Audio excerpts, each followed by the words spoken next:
Hello everybody, welcome back to the channel. It's Liverpool versus Man City. A bit of a preview. What do we think, people? I am guaranteeing a Liverpool win. 3 points tomorrow. It's not going to be easy, but I guarantee Liverpool will win the game. Guaranteed. 2-1. We're going to be 2-0 up.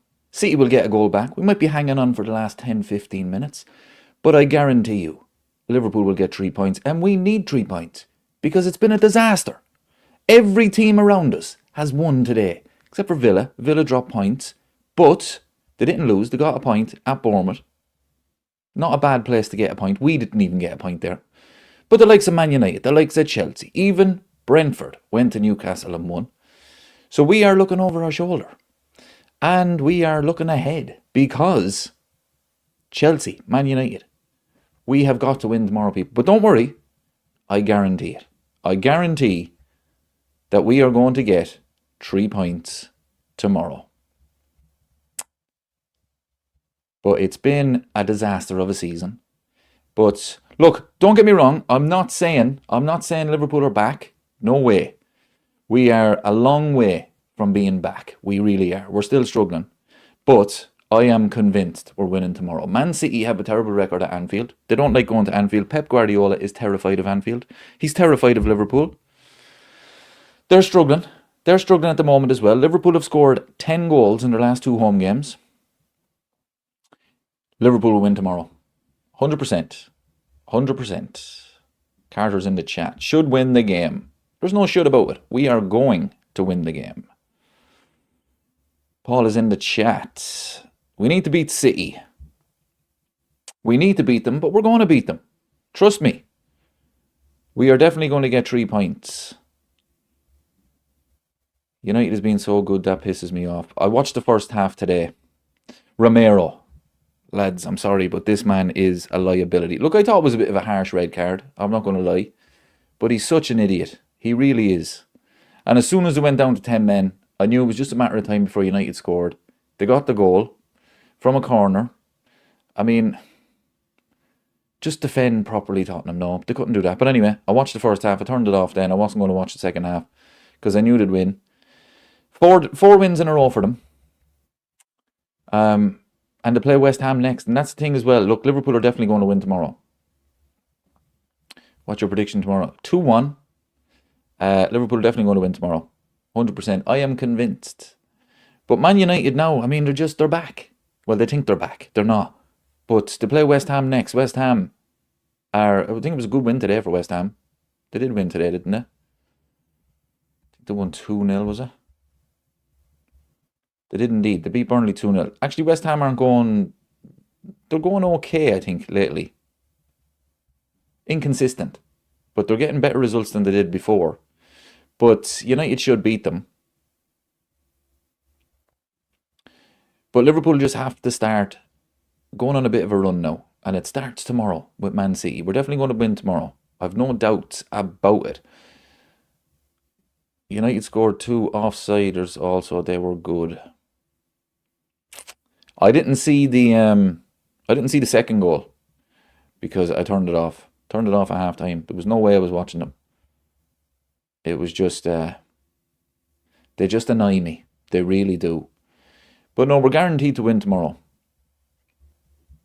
But we have to. I mean, look at the state of the table.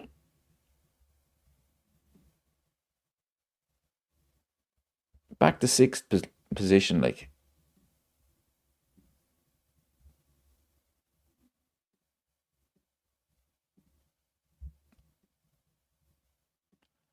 Look at this, people. Today was an absolute disaster for us. I mean, Villa dropped points.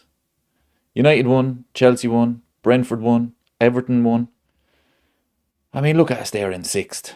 Level on points with Brentford. 4 points off Chelsea.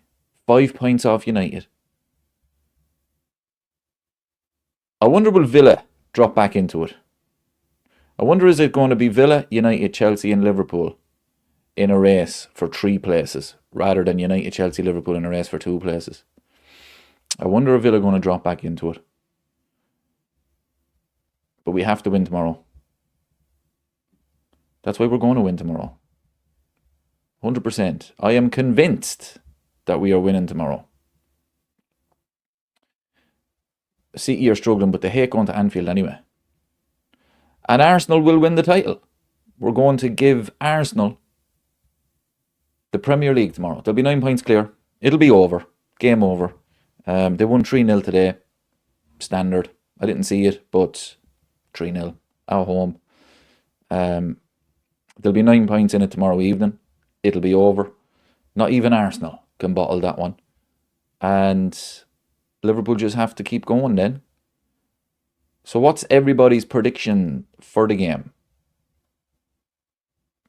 Stephen says, definitely win tomorrow. We need a top 4 place, and I think that will have been drilled into the team. Yeah, I mean, this season now, in the league, it's just about top 4. So every single game. Plus as well, they want to get a bit of momentum into the cups as well, because we play Brighton next week in the cup game. I think we play Sunderland during the week. I think it's Wednesday maybe. And then it's Brighton next weekend. But we just have to make sure that we get Champions League football. I'd say it'll be the top 5. Yeah, we play Brighton next Saturday. Then we're away to Forest and home to West Ham. And away to Wolves. 2-0. 2-1. Yep, same as myself. I'm going 2-1 as well. I honestly can't see Liverpool losing this game. I just can't. And I don't even think it'll be a draw. Liverpool are guaranteed to win. I guarantee it. I'm telling you now, people. 2 predictions I've made this season. Liverpool to win the Champions League and Liverpool to beat Man City. And as you know, I'm never wrong. Okay, don't quote me on that. But still.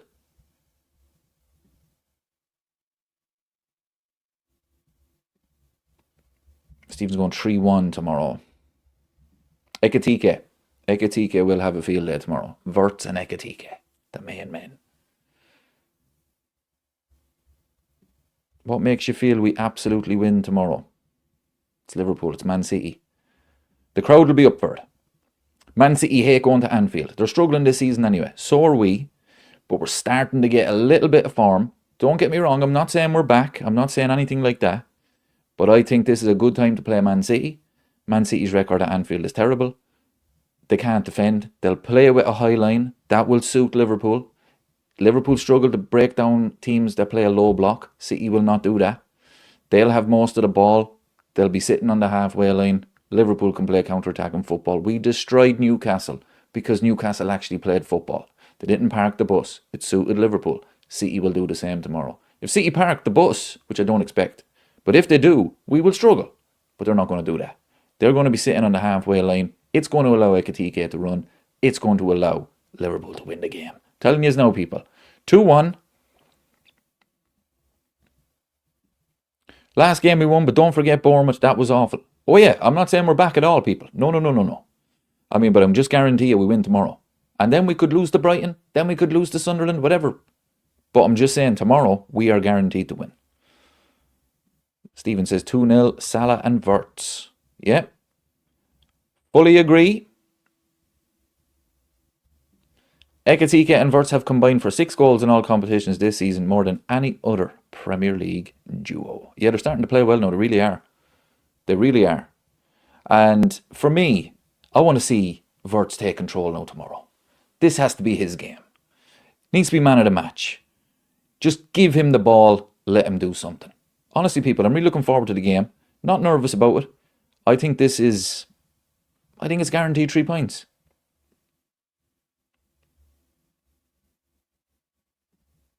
Lee is going 4-0 win tomorrow. Hopefully you're right.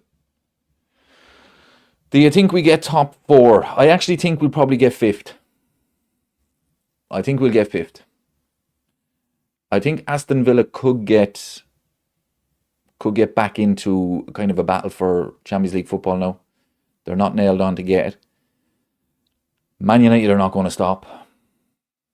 As much as they annoy me, they're going to keep winning. They're not going to win every game, but the feel-good factor is back there. Chelsea are playing well. I think we get 5th, and I wouldn't be surprised if Aston Villa were to miss out. So I think we do get Champions League football, but I think we get 5th. What does everybody else think? Are we going to get Champions League football? Look, I'm convinced because we're going to win the Champions League, so we'll get in that way. But I think we'll get 5th. Dave is in the chat. A lot of confidence going into the game. I'd worry about being overconfident and City doing us over. Look, I'm overconfident. I don't think the players will be. We're allowed to be overconfident. But I think the players will... No, I think the players will be taking this seriously big time. You know, it is Man City. But I just think that this is a perfect game for Liverpool. It's going to be very similar to the Newcastle game, people. City will want to play football. They'll want to play football. They'll look at Liverpool at the moment. They'll be thinking, we can go to Anfield and get something here. And plus, City have to win this game. City can't go there and say, no, we'll get a draw. A draw will be a good result. It's not. If City want to actually win the league, which I don't think they will, but if they want to compete for it, they have to go there tomorrow and win. And that will suit Liverpool, people. Liverpool are not going to be on the front foot. They're going to sit back a bit, play a counter-attack. It suits them. The reason we are struggling in so many games this season is because of the low block. We cannot break down a low block. It's too slow. But when teams have the ball, that's when Liverpool will capitalise. It was the same against Newcastle. I like your optimism. Yeah, hope you were right. I'm always right. Maybe not, but still.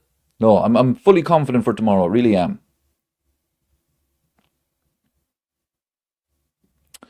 We need Champions League. Only that will classify this season as a success. No, I think we need a trophy for this season to be a success because the Champions League is a must.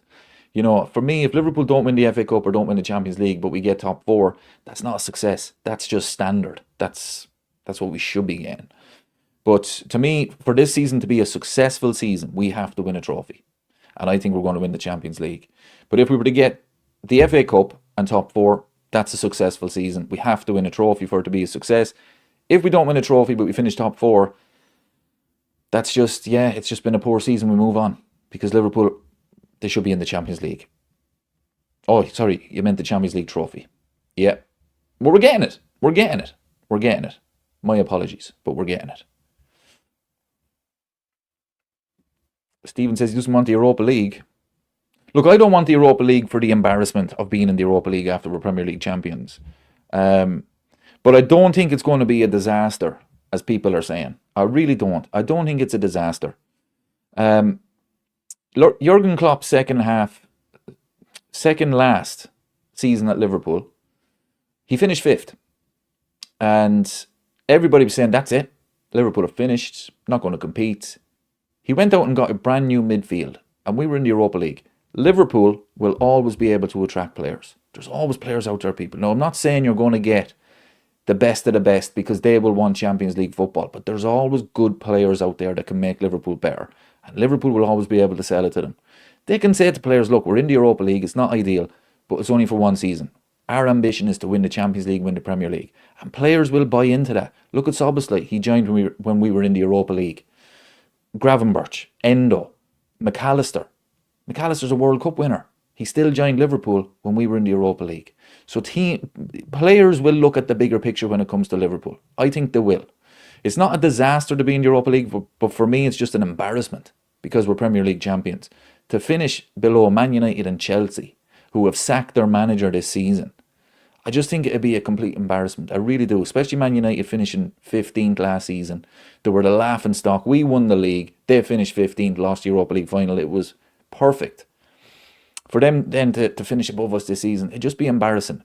Playing in the Europa League, I don't want them to play in the Europa League because I can't stand it, but I don't think it'd be a disaster for the club or anything. Do you know what I mean?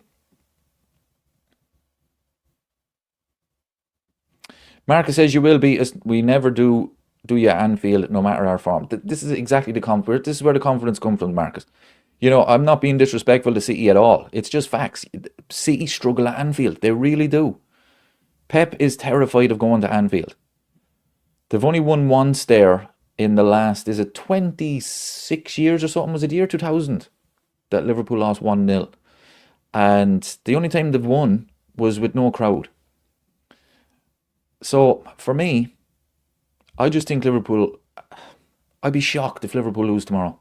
I really would. I'd even be shocked if it was a draw. Let's get the likes up, everybody. 100 likes is the target whenever I do a live stream. Really appreciate that. But we're going to hand Arsenal the Premier League. But I don't care. I don't care about that. I care about Liverpool. I've seen on social media, people, it drives me up the wall. Drives me up the wall.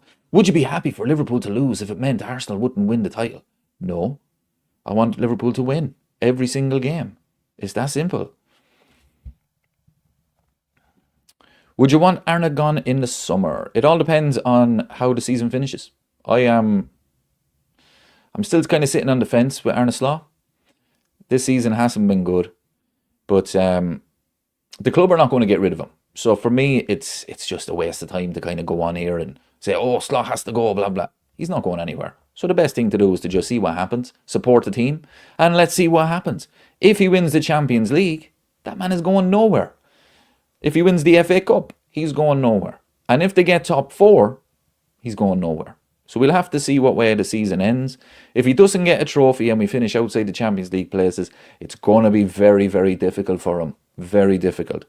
But, as I say, if he wins the Champions League, he is guaranteed to keep his job. And if he does win the Champions League or the FA Cup, he deserves to keep his job. Because it's about winning trophies, people. That's what it's about. He won the Premier League with us last season. He deserves this full season. Okay, so we'll see what happens. Let's say we get top 5, win the Champions League. Do you still think Xavi would be a better fit? Nope. No. I mean, think about it, people. I get what you're saying. I do get. But think about it. We'll have a manager who won the Premier League and the Champions League in his first 2 seasons. I don't know about Xavi Alonso. Is it Xavi Alonso you mean? Or Xavi? The Barcelona Xavi? Because the jury's out for me for Xavi Alonso. It is. Look, he was very good in Germany. But would he do that in the Premier League? I don't know. But Arne Slot, if Arne Slot wins the Champions League, to win the Premier League and the Champions League in your first 2 years and to get sacked, Liverpool are not going to do that, people. They're not going to do that. So, and I don't think they should do that. No way. So for the second half of this season, people, Arne Slot, get it right, people. Get it right. Here we go. We're going to win the Champions League. But it starts with beating Man City tomorrow. Okay. I'm convinced. Absolutely convinced of it.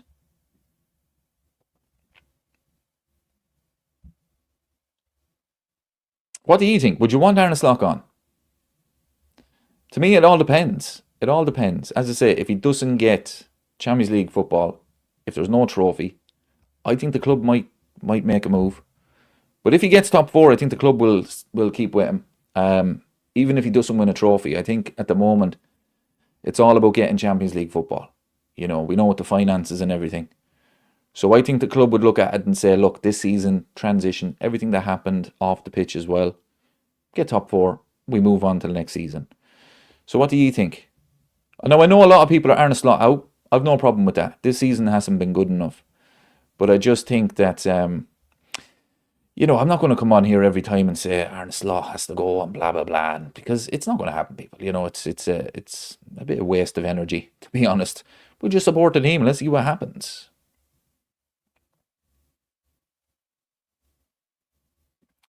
Correct, Dave. 100%. I'm not a Slot fan, but if he wins the Champions League, there is no way he should be sacked. No way. Absolutely. Think about it, people. You know, I want Liverpool to win the Champions League more than anything because it's been a disaster of a season, and to finish with the Champions League, unbelievable. And I think we have a serious chance. I really do. You're not sacking a manager who's won the Premier League and the Champions League in his first 2 years. It's not happening, and it should not happen. I just want some defenders. Yeah, we got a defender. He injured his shoulder today. It's a serious injury too as well. But he's joining in the summer, Jeremy Jacquet. But yeah, I read today he injured his shoulder. But yeah, I agree with you. We do need defenders. And, you know, the transfer window is closed, so we're not getting any. But I do think that could come back to bite us. Because we are in a serious top 4 battle in the league. Still in the FA Cup, still in the Champions League. If Virgil van Dijk gets injured, we are in trouble, people. Big time. Big time in trouble, but hopefully he doesn't. Did anybody see the interview he gave with Gary Neville? I thought it was good. I have to be honest, I thought it was really good. Look, when these lads give interviews, they're very well trained. They're very well trained. They're all media trained now.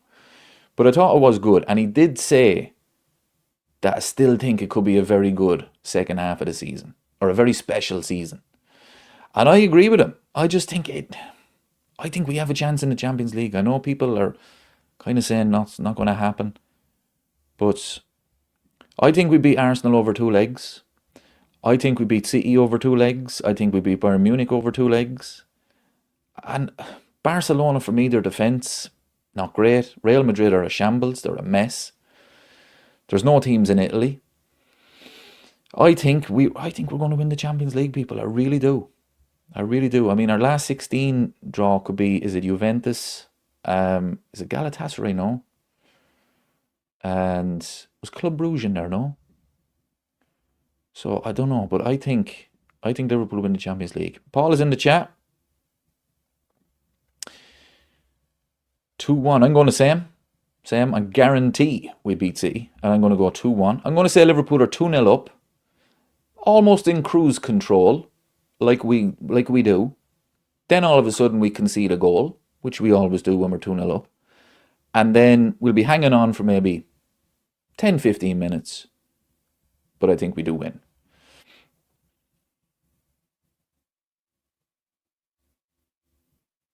Oh yeah, we get Atletico Madrid. But we've beaten Atletico Madrid already this season. And I don't think they are the team of old. Over 2 legs, I think we can beat them.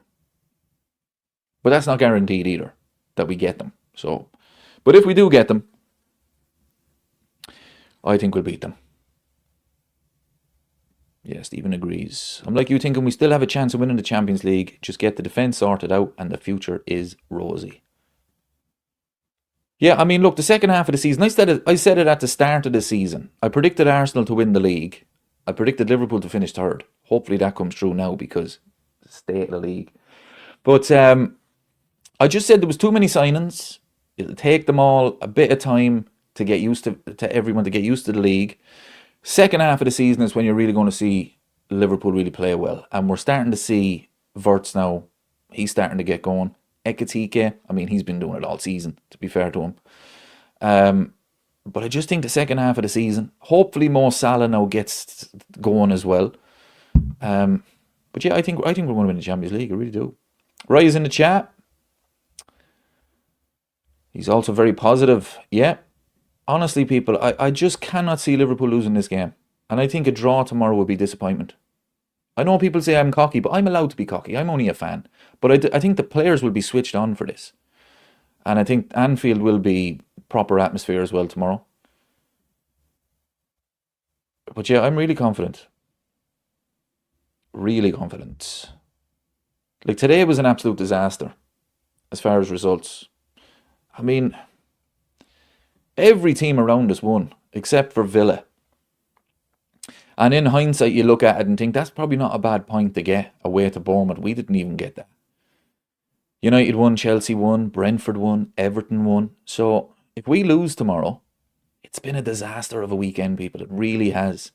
Because all of a sudden, one more bad weekend, and we're not in 6th position, like 5-6 points off the top 4. We're down in 8. I mean, that can't happen. That can't happen. So we have to win tomorrow. I'm confident we're going to win, but we have to win. We absolutely have to win tomorrow now because of the results today. I mean, that Man United fan is probably going to get his hair cut because they'll probably beat West Ham. Is it during the week or next weekend? I think there is fixtures during the week. Wednesday, Liverpool are playing Sunderland. Hold on there now when I just get these.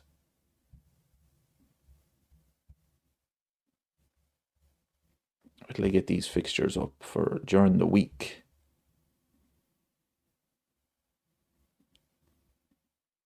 Right, on Tuesday. Yeah, United are away to West Ham. They should win that game. Everton are home to Bournemouth. That could be anything. Chelsea are home to Leeds. Chelsea should win that game. So, if we lose tomorrow, all of a sudden, when we play Wednesday night, we could be 8 points off Man United. We could be 7 points off Chelsea. And we're away to Sunderland, which is going to be a tough game anyway. So for me, we have to win tomorrow night. And then just, hope that Man United and Chelsea drop points during the week, which the fixtures are nice for them. They really are. Then it's the FA Cup next weekend, and United get a break, which is, a good thing because they're not going to win the FA Cup. But, we have to win tomorrow.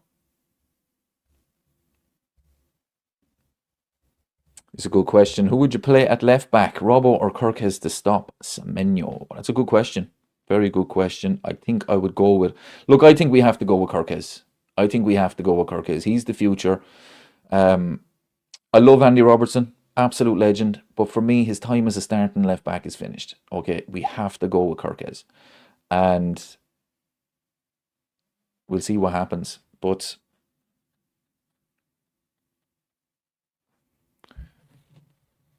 I go with Kirkes. What do you think?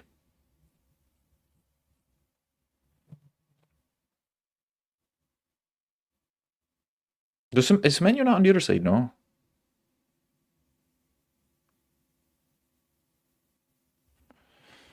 Maybe he played... I thought I seen him play the other side.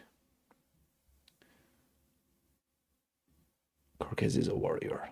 No, he's starting to play well. He really is. And then...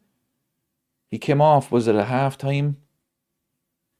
Yeah, half-time against Bournemouth, which I thought was a bizarre decision from Arne Slot, because he was just starting to play well. No, he was struggling in that game, but I didn't like the fact he brought him off. So for me, start him tomorrow, even if he doesn't really play well. I think you just have to stick with him at this stage. He's the future. Liverpool are not going to go out and get another left back in the summer. They'll probably just get backup for him. But he is going to be the main man now. So start him and let's just see how it goes. Because he's not going to be able to gain confidence and consistency if he's in one game, out the next. Start him tomorrow. Let's see what happens. Brian says United away to West Ham next week. They won't win that. I hope you're right, Brian. I really do. They're starting to annoy me. No, we don't have Frimpong for tomorrow. He's still out, isn't he? Isn't he? Or is he out? I hope we have him. I don't think we do. I don't think we have him tomorrow.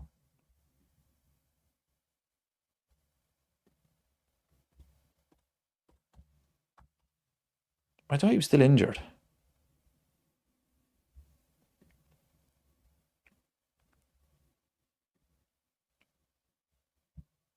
We're on Liverpool.com. Who are we?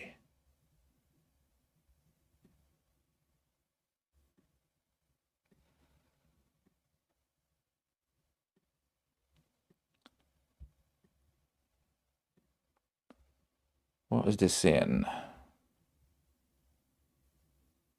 Joe Gomez could be involved in Liverpool's meeting with Man City on Sunday, but Jeremy Frimpong has been ruled out. Gomez has missed the Reds' last two matches with the impact injury he sustained away to Bournemouth last month. Frimpong, meanwhile, suffered a muscle issue early in the Champions League against Karabakh. Arne Slot said Jeremy will definitely not train this week, so he's not available for the weekend. With Joe, we have a little bit of hope that he might train Saturday. Yeah, he won't start. He'll probably be on the bench, but Frimpong is out. I thought I heard he was late February that he was coming back. Say early March. And he was just getting going as well. So frustrating.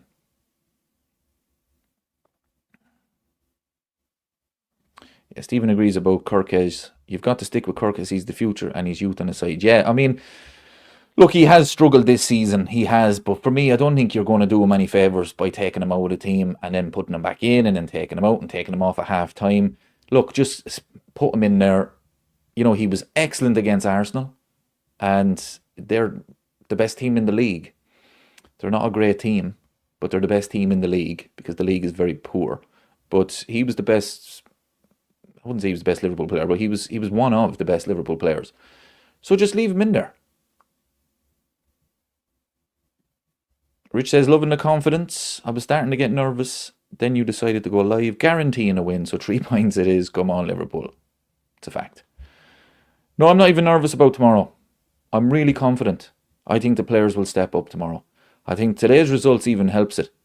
Because these players will be looking at that thinking, lads, we have to win this. Now, I know City have to win because for the title race. But City are not going to win the title. But Liverpool have a more than realistic chance of getting top 4. But I think it'll suit Liverpool because City might be looking at this and thinking, lads, we have to win this. Let's go out and go for it. And it'll leave space at the back. Liverpool can sit back, play counter-attack. And I think it will suit them.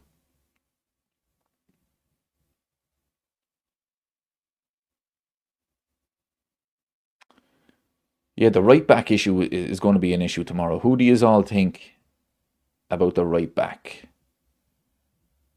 Endo is pretty solid at right back. It'll be a tough one for him tomorrow, though. City have some serious players out there.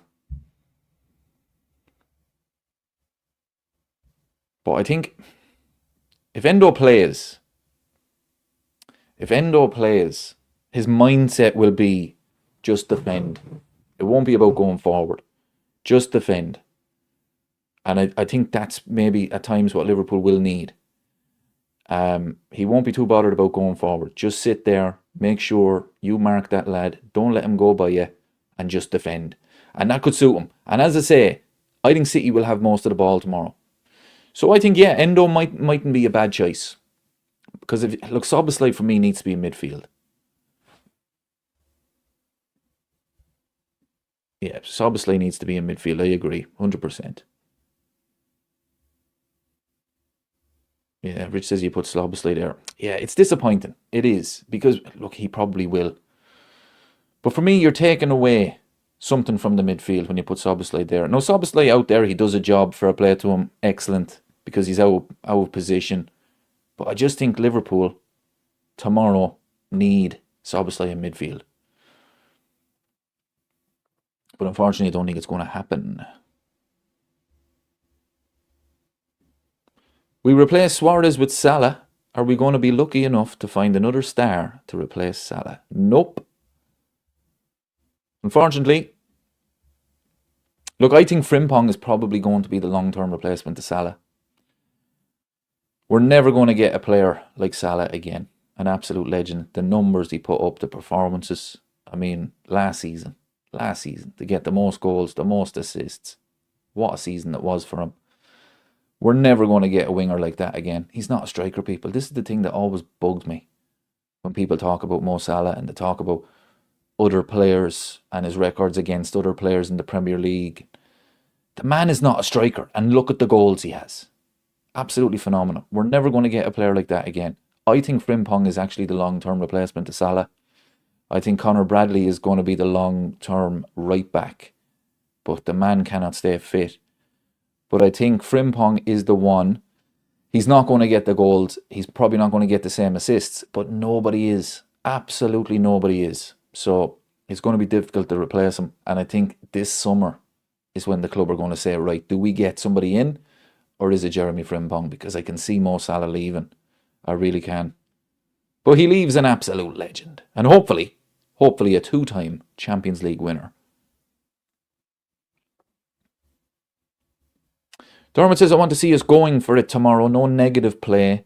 Fast pace. Closing down high intensity. Yes and no. Understand what you mean, my friend. Absolutely. But I actually think Liverpool could, I won't say park the bus. They're not going to park the bus.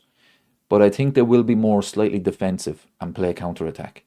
I think they'll allow Man City to have the ball. Because I think City will sit on the halfway line. And Liverpool will counter-attack. And I think it'll suit them. I think it was very similar against Newcastle weren't sitting on the halfway line. But Liverpool were able to play counter-attack against Newcastle. And I think that is what the plan could be tomorrow. But, I mean, I'd love to see that high intensity as well. But we haven't played it all season. Could Olise replace Salah? Yeah, like I say, look, you could get him. Absolutely. But he's not going to replace the numbers, the stats. As you know, I'm not a stats man, but it's going to be so difficult to replace him. Absolutely impossible. But yeah, we just need to. I think the club will go with Frimpong because Arne Slot has mentioned it a couple of times that Frimpong can play there, and he has played there. I think they will go with him. But as I say, I think it will be this summer that we're going to have to see. Michael is in the chat. Big game tomorrow. Huge game. Must-win game. And it will be a win. 3 points. Guaranteed. Guaranteed on this channel, people. I'll be doing a watch-along as well. So you can all tell me that I'm an idiot. Or you can tell me I'm a genius. It'll probably be the idiot one. But no, I'm confident. I'm confident. Dermot's going 3-2 win. Back on our perch. Great name. Just had a little dabble with a bet builder for tomorrow after you enforced my confidence of a win. Hugo to score. Rodri and Maka to be carded. Liverpool to win 4-2. Wow. Near 1,500 quid for a 250 free bet. Wow. What a bet that would be. I'll be honest with you, my friend. I think the score... Are Liverpool going to score 4 goals? You never know. You never know. I think the Rodri and the McAllister one, that's good. Hugo to score, yeah. The scoreline. Whenever I don't gamble anymore. I used to gamble a few years ago. I don't gamble anymore. But I never used to do the score bets because they were just impossible to get. They really were. So I might do Liverpool -1 or whatever. But I would never do an exact score. Too difficult to get, but best of luck. Best of luck with that bet.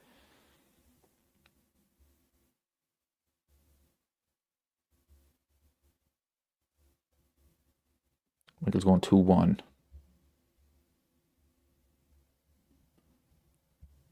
Dylan says Robbo has more experience against City and I would start him. Yeah, I don't know. I think I'd start Kirkes myself. But look, Robbo will do a job. Legend. He's good enough to play tomorrow. But I just think Kirkes is the man now. This is a big game. Play him. He played very well against Arsenal. And Arsenal were the ones who parked the bus. Liverpool had a lot of the ball. But anytime he had to defend, Kirkes was excellent. So, for me, he's the future. So I would just throw him in there. Look, if it doesn't go well, then we'll know he's not quite ready yet for these big games. But I think he's ready.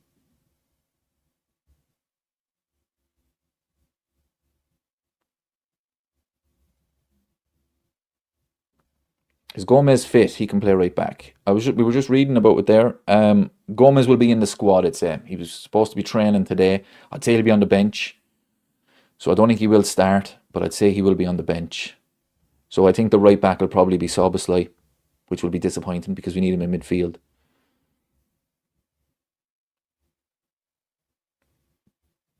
But Soboszlai, to his credit, he can do a job out there. It's not a problem with him playing right back. It's just the fact that he wouldn't be in midfield. So, like I say, I have no problem with Soboszlai as a right back, but it's just we're missing him in midfield. You know, that's the problem with it. But I've no real worries kind of when he's out there. Now, defensively, you know, dodgy. But I think tomorrow he needs to go with, somebody said in the chat, Endo. I think that's a great shout. I really do. Because I think it's going to be defensive. Michael asks, have we got Frimpong back tomorrow? No. Nope. Unfortunately. So that's why we're saying I think it could be Soboszlai, but I hope it's somebody defensive, Endo. Because I just want Soboszlai in midfield.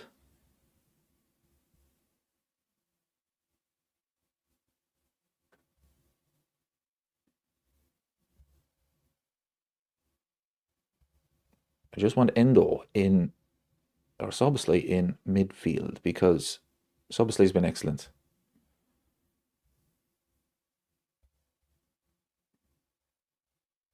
But no, I'm really confident for tomorrow, people. I really am. Look, people could say I'm deluded, but I think it's a good time to play Man City. Man City have to win tomorrow. Actually, here's a question for you all. If Man City, right, now I'm convinced Liverpool are going to win, but let's just say Man City go there, put on a solid performance, let's say it's 2-0, 2-1, get the 3 points, would they be the favourites to win the league? I think that's a good question. Now, like I say, I think Arsenal are going to win the league, and I think Liverpool will guarantee it tomorrow. But if City were to turn up tomorrow and win the game, that's a statement. That is a statement. I think Arsenal now would be looking at that thinking, oh, here they come. Maybe Mark Gatey and Semenyo, maybe they're the differences. But looking at City last Sunday against Spurs, that's another reason why I'm very confident for tomorrow. I mean, they bottled that in the second half. Absolutely bottled it. You're 2-0 up. You're cruising. Cruise control against Spurs. One of the worst teams I've ever seen. And City bottled it. So that's another reason why my confidence is up. Arsenal wins the league no matter what. Yeah, I agree with that. I really do. I just think it's Arsenal season. I really do, people. I think it's Arsenal season. And look, if they win the league, they deserve it. I mean, it's been a terrible league. But if they win it, they deserve it.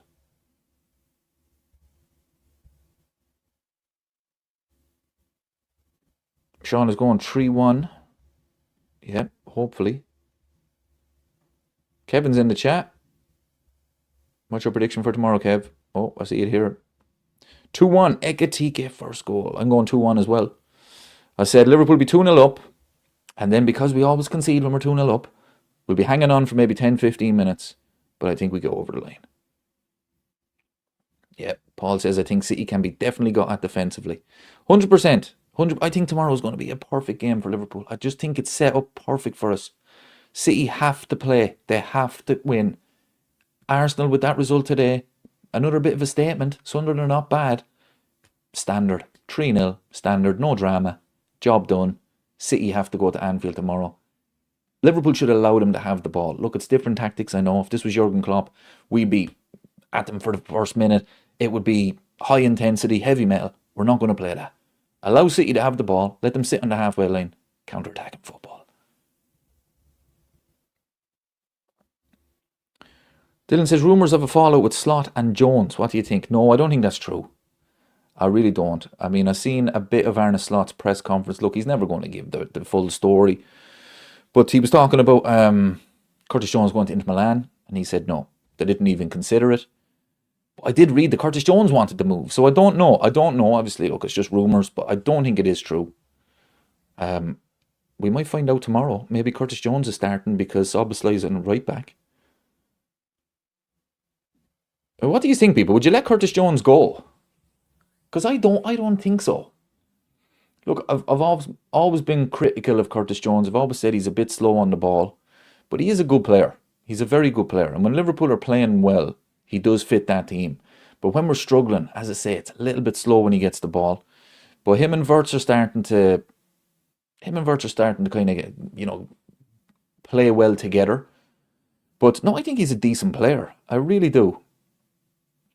So I hope he stays. Plus, he's from Liverpool. He's a Liverpool fan. I love that, when Liverpool have a player like that. I really do. That he's through the academy. Yeah, Roy agrees. I'd never let Curtis go. The Great Welsh Hope says the Scouse Messi. Yeah, no, no offense, I don't agree with that, but no, I do. I agree with everybody saying not to let him go. I just love the fact that he's a Liverpool fan. He's living the dream, and yeah, I think he's a good player. I really do. Yeah, Michael agrees. He needs to stay like Jones. The only criticism I have of him is just too slow at times when he gets the ball.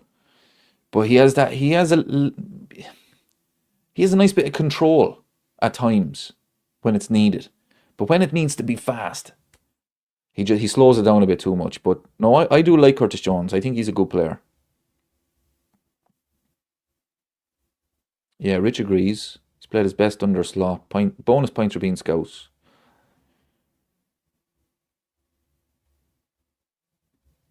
Yeah, Curtis is class. Don't care what anyone says. He fights for the ball. He's calm. He's got it all. He brings stability. Stephen says, come on, he's never pulled up any trees. No, look, as I say, I've been critical of him probably since he's broke into the team. He's been in the team now, 6 years? I just think the only criticism I have of him is that he's just, whenever he gets the ball, at times it's just too slow. It's just too slow. But he's a steady player. And as I said, he's a Liverpool fan. I just like the fact that he came through the academy, he's a Liverpool fan. And I do think he's a good player. Look, I do think there's better midfielders out there, of course. But no, I hope Liverpool do keep him.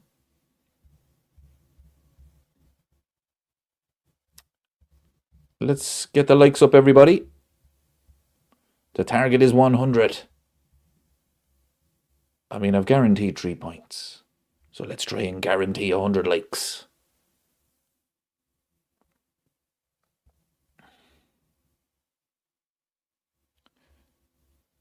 But I do think Aston Villa are going to get dragged back into it. I really do. I've seen the fixtures. Anybody see Liverpool's last 3 or 4 fixtures? People, not good. Not good at all. No, obviously a long way to go. But we have, so starting from Man United away, Chelsea at home, Aston Villa away, Brentford at home. People, that's a disaster. That's our last 4 games in the league. Man United away, Chelsea at home, Aston Villa away, Brentford at home. Oh. Paul says, I love your confidence. I guaranteed it. I'm never wrong, people. Never. We'll find out. We'll find out tomorrow. If I'm wrong, then I'm never wrong starting after the game. You know what I mean? But no. Here's a fun one. Do you think we can get Trent back considering his situation at Real Madrid? I've said this before many, many times. I would take him back in the morning. Paul says that's a terrible run-in. Yeah, it is. It's shocking. So let's say if it was... Right, let's say there's 4 games to go now. Where we are in this situation now, I don't think we get it, people. They are tough games. They really are. I mean, they're cup finals. So if we are 4 points off Man United, with the game in hand, because we play tomorrow, let's say these are the last 4 games. They're 4 cup finals. 4 cup finals. Now, we don't know, obviously, we don't know what's going to happen from now until the end of the season, of course. But I mean, look at these fixtures. And we've got Everton away. Like, this is not good, people, right? So let's say Everton away. Liverpool's first ever trip to the, what's it called? Hill Dickinson, is it? Stadium? Anyway, Everton away, Crystal Palace at home, and then Man United away, Chelsea at home, Villa away, Brentford at home. Like, if we were going for the league, if it was us and Arsenal going for the league, 1 or 2 points in it, I'd be looking at those fixtures and thinking, it's going to be tough for us to win it. But the fact that we're going against Man United, Chelsea and Aston Villa for the top 4, cup finals. I mean, I said there was 4 cup finals at the end. There's 6 cup finals at the end of the season. That's going to be tough. So frustrating with this season as well. Thanks for joining, Stephen. Hopefully see you tomorrow. Man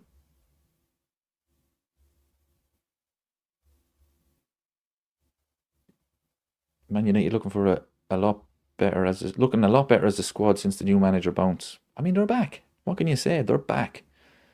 They're going to win everything, the World Cup and everything. Plus the Champions League in between. Yeah, those fixtures are not good, people. They're not good.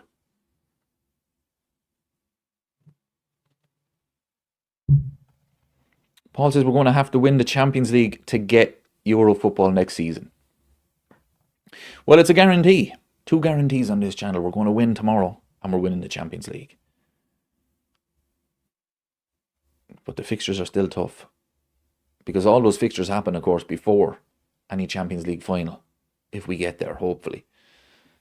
So it might be a case where we have to win the Champions League to get in.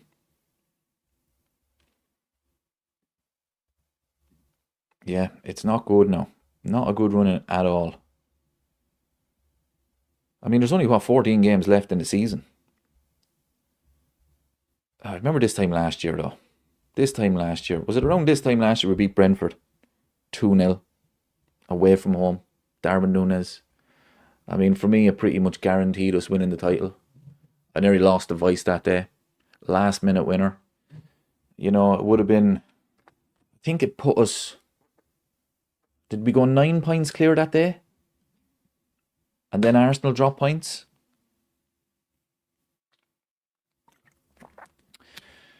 But to be where we are now, 6th position, it's been such a disappointment. It really has. You know, looking at the fixtures, hoping we get top 5. This time last year, we're winning the league. What a season it was. I think it was around this time we got the Brentford result. Yeah. Damon is in the chat. Yeah, top 5 does get us Champions League. I think we will finish 5th. I have to be honest. I think the top 4 will probably be Man United and Chelsea. I think Aston Villa could have a bad second half of the season, people. And I think Liverpool get 5th. And that will be enough. But we're winning the Champions League anyway, so it doesn't really matter. Hopefully. But yeah, as I was saying, this time last season. Look, Arsenal are terrified of getting over the line. They're just so nervous. But you can understand it. You know, this time last season, it was us. And yeah, didn't think we'd be in this situation this season. I really didn't. I didn't predict us to win the league, but I definitely thought we'd be in a title race. I definitely thought we'd be looking at those fixtures thinking, well, if Arsenal drop here and City drop points there, Liverpool could be top here, and really disappointing. But as I say, we're going to be positive for the second half of the season. We're still in the FA Cup. We're still in the Champions League. And look, if we can finish in the top 5, it's not ideal, not a great season, but we just have to make the most of it at this stage now.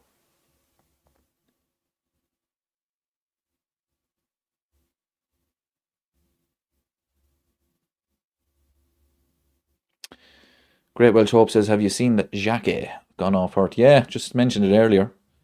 Shoulder injury. So, can you imagine now if that had happened at Liverpool after we signed him last week and he gets injured, say, in today's game if they were playing? It would have been just typical. But no, because it's a shoulder injury, I'm not too concerned about it. If it was his knee or his ankle or something, I'd be thinking, oh, here we go. But no, he should be okay. I'd imagine it was a dislocation or something. See, this is the problem as well. This is where it comes back to it as well, because Liverpool have signed this player. And yeah, he's not playing for us. So Liverpool are just hoping that he does not get seriously injured from now until the end of the season. Because if he does, we have basically signed a player that is not going to be able to play. So it's really frustrating. Look, if a player gets injured, injuries are part of football. But when you sign a player, you want him to get in. If he's going to get injured, you want it to be at Liverpool. This is why I hate international breaks, because the amount of injuries players get. You know, as I say, injuries are part of football. But when a Liverpool player gets injured, I want it to be at Liverpool, not playing for his country, or at a club that he doesn't really play for anymore or work for anymore. Oh, I don't know, people. Typical signs for Liverpool: an injured first game. Yeah. It's not a good sign. But as I say, because it's only the shoulder, if it was his knee or his ankle or his hamstring, I'd be thinking, oh, here we go again. Another player can't stay fit. But no, because it's the shoulder, I'd say it's maybe a month out. And look, it could be a good thing for Liverpool. We don't need him playing for somebody else. We don't. You never want to see a player get injured. But as I say, it's only the shoulder. So if this was to put him out for, say, 2 months, grand. Because he's a Liverpool player now. Drives me mad.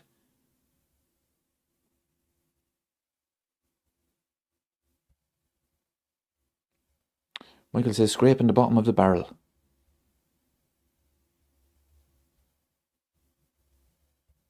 Look, trying to be positive for this season, people.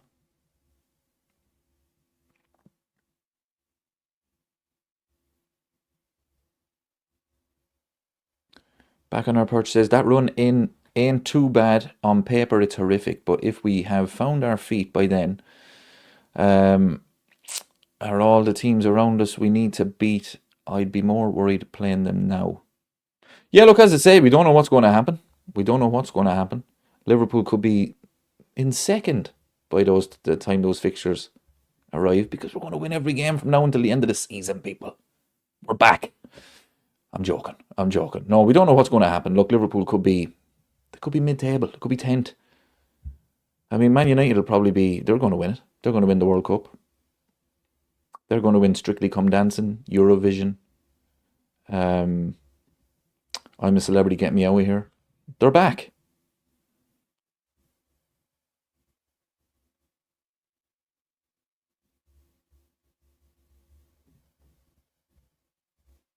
David says, Curtis reminds me of Danny Murphy. Okay, but holds on to the ball too long at times. Yeah, that's the only criticism I have of him. Just he slows it down a little bit too much. But I do like him. That's actually a good comparison. I thought Danny Murphy was a good player.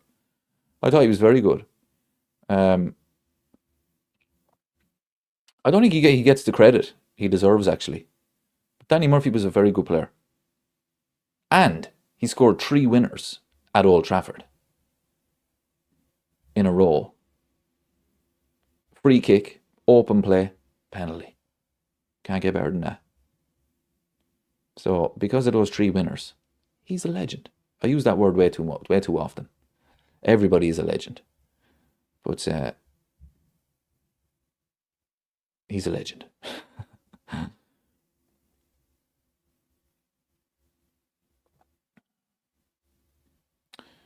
I think there's been too many sloppy players this season, especially in defence, lazy, and it's cost us. This shouldn't have happened. The fans deserve more. Yeah, look, individual performances haven't helped. Haven't helped at all. But I'm just hoping. I'm hoping tomorrow is the start of something, because, as I say, I guarantee we're going to win. But hopefully it's just the start of now. A bit of a run. Get a run going. And start. This is what I want to happen as well, people. Because at the moment, I'm looking at the table. I'm looking at Man United's fixtures. I'm looking at Chelsea's fixtures. What we want, what we need, is for Man United and Chelsea to be looking at Liverpool and saying, here they come. They're back. They're on a run. We need to be looking over our shoulders at Liverpool, because they're not going to stop. But, I mean, how many wins in a row have we got this season? What is the longest we've gone? I know at the start of the season we had 5 in a row in the league. After that, then, it has been a disaster. What is it, like 5 wins in 18 or something like that? 6 wins in 19 or something? I mean, it must be only, 2 games or something? Anyway. Brian asked, David, what do you think of reports that Soboszlai is demanding 300 grand a week to sign a new deal? I see him as future captain, but I'm disappointed if this is true. This is what happens when you give huge contracts. I've seen this, actually. I want to get this up because I've seen this earlier. See if I can find the quote.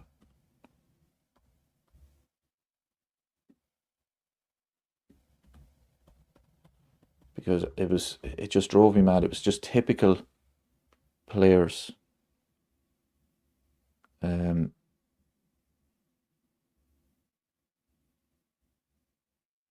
See if I can find it.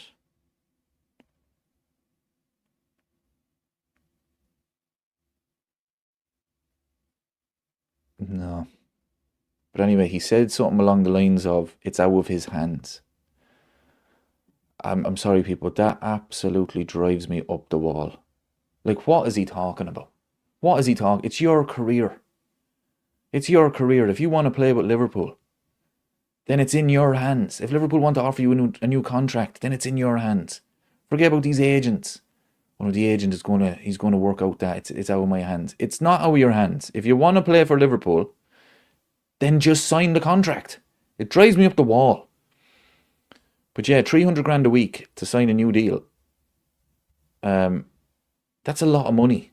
But that's the world we live in at the moment.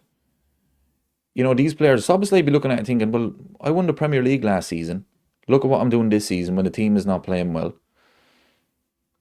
Playing multiple positions. But it drives me out when I read that it's out of his hands. It's not out of your hands. If you want to play, or if you want to stay, sign the contract.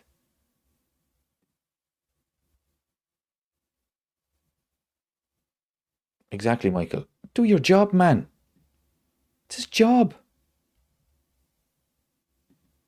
Glenn is in the chat. Must win game tomorrow, lads. Up the Reds. Oh, we're winning tomorrow, people. We are winning. And this is not usually me. Okay? Because if we were playing a non-league team, I would say, you never know. You never know. I mean, that non-league team, they scored 4 goals the other day. You know, I'm terrified of jinxing these, and I never ever say, oh no, Liverpool are definitely going to win. Never. Even last season, when we were like 15, 16 points clear, I said, you never know. You never know. You know, just one game at a time. But I am convinced we are winning tomorrow.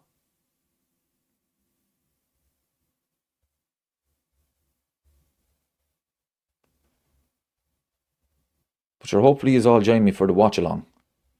And as I say, I'll either look a genius or an idiot. But I do think the players will be switched on tomorrow. I think they'll definitely take it seriously because of the results today. If anything, it could help Liverpool what happened today, because these players now, they have to be looking at it and thinking, lads, no excuses, we have to win this game. You know, we have to. If we want to play Champions League football, we have to.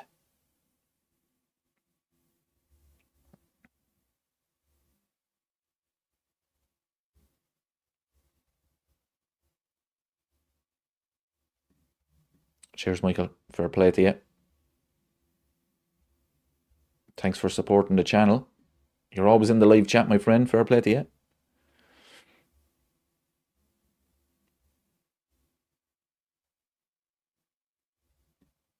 Glenn says, still buzzing. My son Jack scored and got man of the match to put his side into the final today. So shout out to Jack. Congratulations, Jack. Best of luck in the final.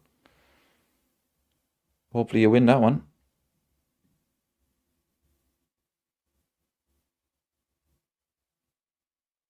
Paul says, I'm slightly worried Haaland finds his form tomorrow.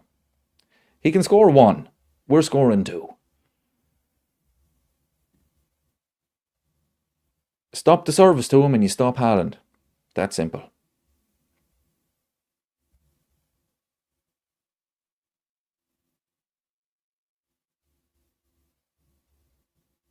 Stop the service and you stop Haaland. Look, early in the season when City were winning all these games, every one of us said, if Haaland gets injured, that's it, City finished. He hasn't got injured, but his form is absolutely shocking. And City are finished. So if Liverpool can keep the service to him quiet, Haaland will not be in the game. I think Roy Keane said it, his overall play is like a League 2 player. But that was a bit harsh. It's the service to him. So if you stop the service, he won't do anything. Glenn is going for a 3-1 win tomorrow.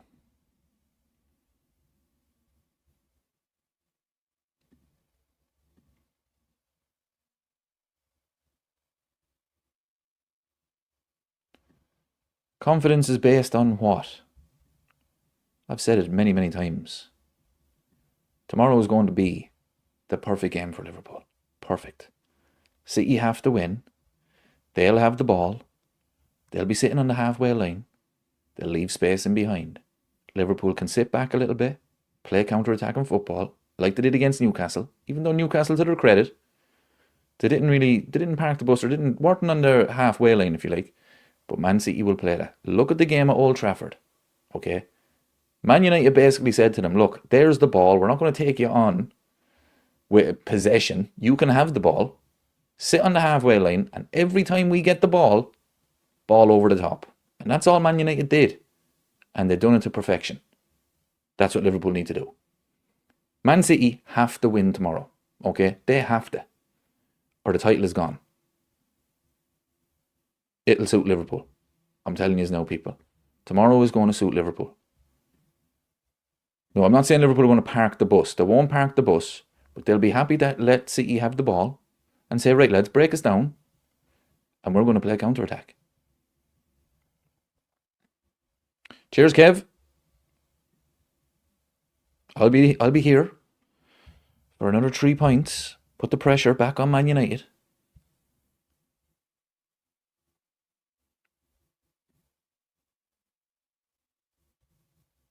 Michael says Pep is leaving. See what happened to us when Klopp said he was leaving.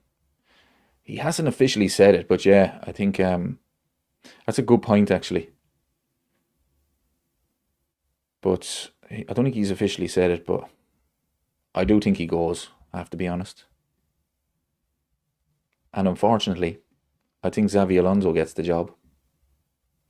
Maybe Maresca, because he's available. Maybe Vincent Kompany.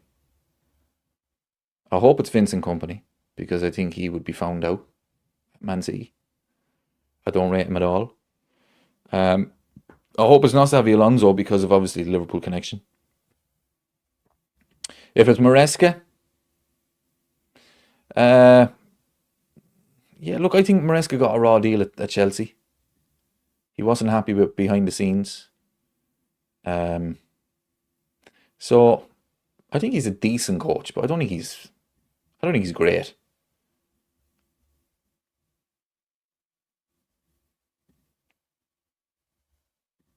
If City get Luis Enrique, we're fucked. Yep. All the talk I had just there about, Vincent Kompany and Maresca. If they do get Luis Enrique, it's over. Because I think he's the best manager in the world. It's your turn to beat City tomorrow. Oh, it's done. Do not worry. Arsenal are going to win the league. We're going to hand it to Arsenal. 9 points clear. It's done.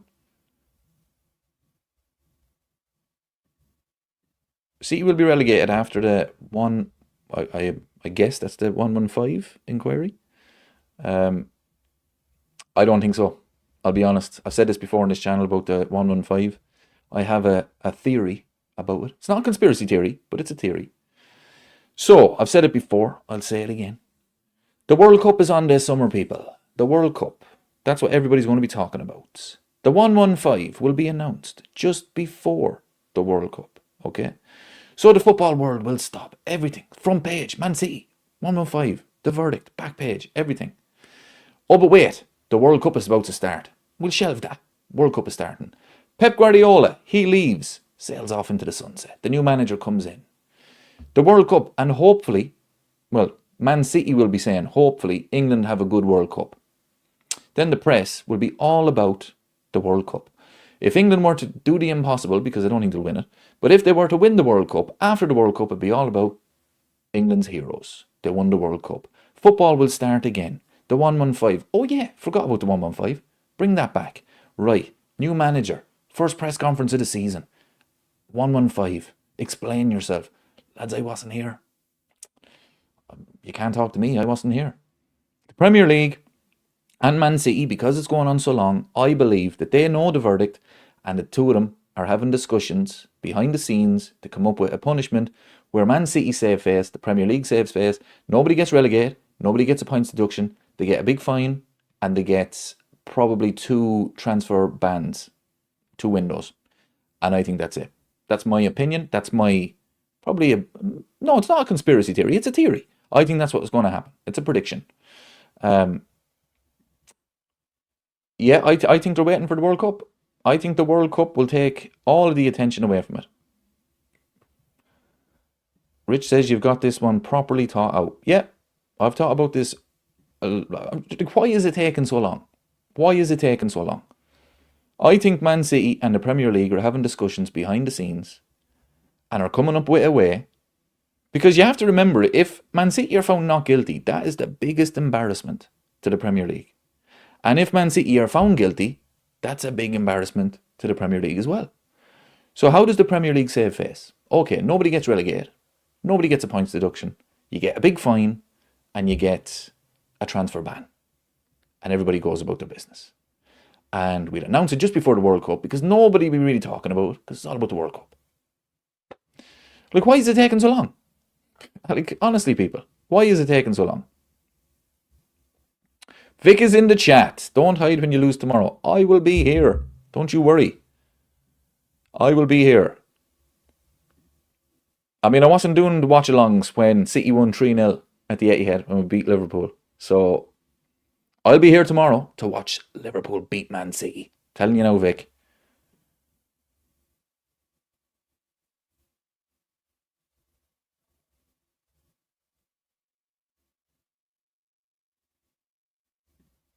Stephen says, I want Arsenal to win the league because I believe this Liverpool squad will rule with a few more additions and I don't think anyone can stop us.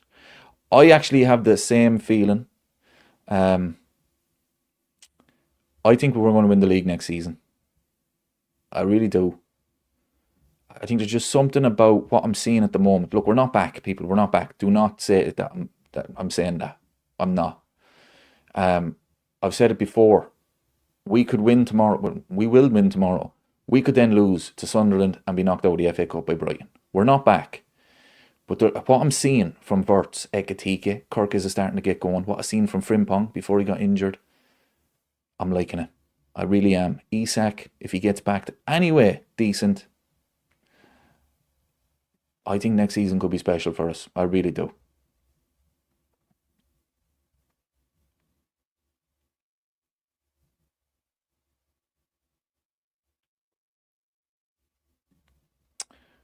The squad we currently have lacks something important and exciting. I can't put my finger on what exactly that is, but we do not have players like Mane, Diaz, or Nunes. Yeah, that's a fair point. I mean, if any of those three players that you could bring back in their prime, it would be Sadio Mane. We don't have pace on the wing, and Salah's not the player he once was. Gakpo's too predictable. I mean, for me, Rio Ngamoha should be given more opportunities because, as I say, Gakpo's just too predictable. But we definitely need pace out there. Yeah, Michael agrees, and we're definitely starting to gel. Yeah, there's signs there. There's signs there of a really good team. We're not there yet. Not there yet. Long way to go. But there's definitely signs there that as the season goes on, we can start to see, we can start to see what Arne Slot's plan is. Because you have to remember, people, I know he's under pressure. I know people want him gone. That's fine. I've no problem with that at all. It's not been good enough. But the man is not picking a team to lose a game of football. So, I don't know. We're just physical. We're not physical enough in the Premier League. And if in the summer we could get somebody in the middle of the park, that holding midfielder, somebody, and maybe a bit of pace on the wide, it could be a completely different team. 2 additions could be huge. Now, I know we need centre halves as well, but no, it could be huge,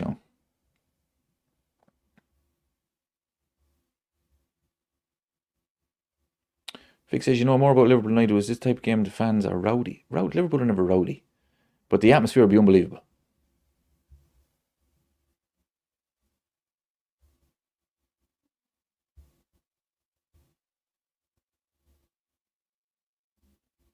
Carlos is in the chat. What's your prediction for tomorrow, Carlos? I am going 2-1 to Liverpool. 2-0 up. City will score. We'll be holding on for 10-15 minutes. Maybe a couple of saves from Alisson. And we'll get the 3 points. And we'll hand Arsenal the title. But more importantly, Liverpool are guaranteed to get 3 points. I am convinced.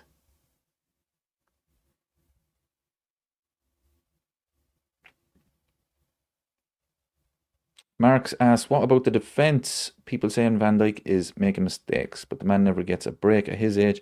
Plays every minute, needs a break. Yeah, 100%. I'd agree, but if he doesn't play, we are a shambles. We really are. That's where, I've been disappointed with when Van Dijk doesn't play. That's when you need Konate to step up. Now, I know he's had a terrible season. Personally, he really has. But, and Joe Gomez was the same. Van Dijk was making him look a lot better than he was. Now, Van Dijk is not playing as well as he can. He's not in his prime anymore, of course. But that's when you're looking for his teammates to help him out.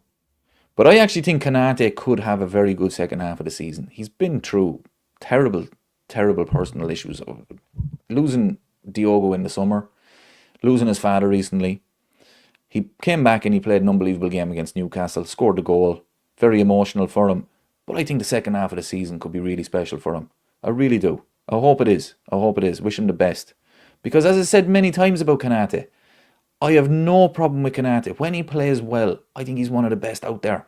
But when he makes a mistake early in a game, he has a bad game. It really gets to him. So I'm hoping for a big game from him tomorrow. But we'll have to wait and see. But, I wish him all the best. I really do. Because as I say, I think he's a class player when he plays well. But sometimes he lets the mistakes kind of get in on him.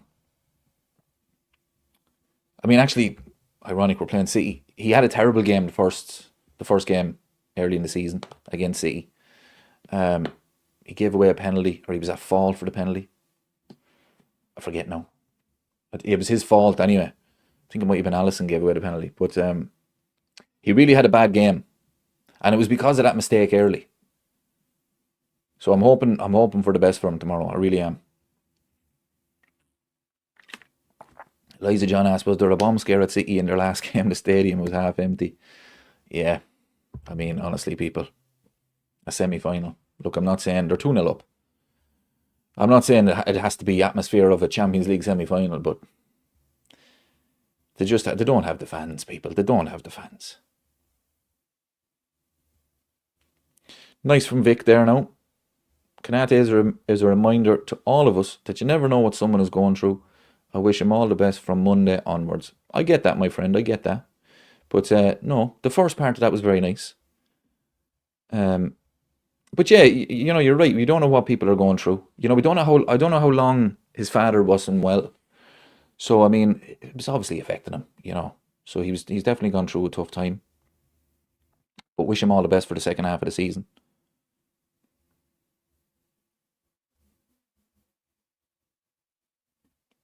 Gary says, but the way the results have gone today, we have to beat Man City tomorrow. Did you not see the headline of the video?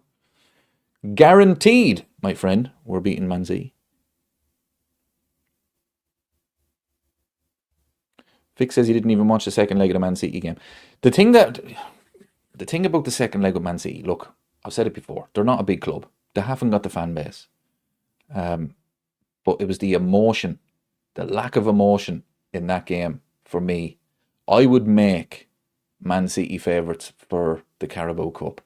The emotion with Arsenal after they beat Chelsea, I thought it was a little bit over the top. I do get it. They're desperate for a trophy. A club like Arsenal should be winning a trophy at least once a season. They should be, or at least once every other season. But for me, it was a little bit too emotional. And I think it could be more suited to City. It's just another game for City. Whereas Arsenal, too emotional. That comes from the manager. You see him on the sideline. He needs to relax a bit. Calm it down a bit. Christina's in the chat. What's your prediction for tomorrow, Christine? I'm going 2-1. Liverpool to be 2-0 up. And then, of course, because we always concede a goal when we're 2-0. But I'm going to say we hang on for the last 10-15 minutes and we get 3 points.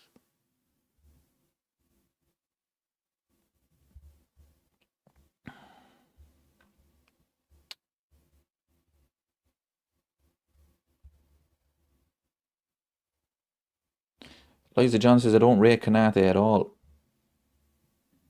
Yeah, no, I disagree with that. I think he's a decent player. He's struggled this season. But I mean, him and Virgil last season were excellent at the back. But I think there is a good player there. But he has struggled this season, no doubt. But we don't know. Maybe it was, everything that was going on off the pitch. Christina's going 2-1 as well. I'm confident. I am confident for tomorrow, people. I really am. Hopefully everybody here can join me tomorrow for the live watch along. And I can be proven right. Liverpool are winning.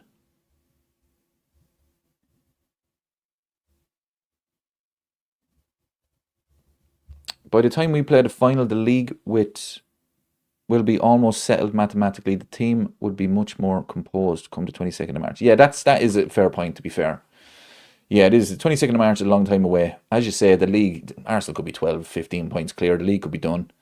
So the emotion mightn't be as high.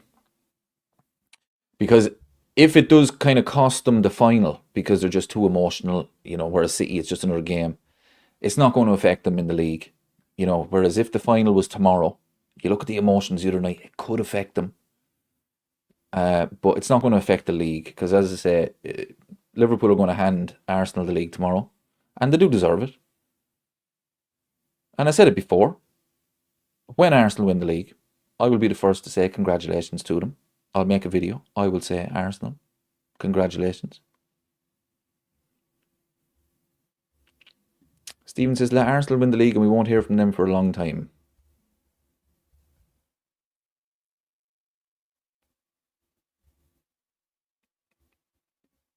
Real ones, draw or City win. Do you know what I don't like though, people? I've seen it online. I mentioned it earlier. People online asking the question of Liverpool fans. Would you take a Liverpool loss if it meant Arsenal wouldn't win the league? People, come on. Come on. I want Liverpool to win every single game. I don't care what happens with Arsenal, Man City. I want Liverpool to win.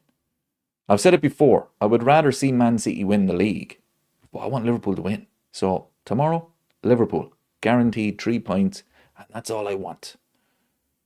It's not on Liverpool that Arsenal are going to win the league. It's on Man City. Well, it is on Liverpool that we didn't even compete for the league, but you know what I mean.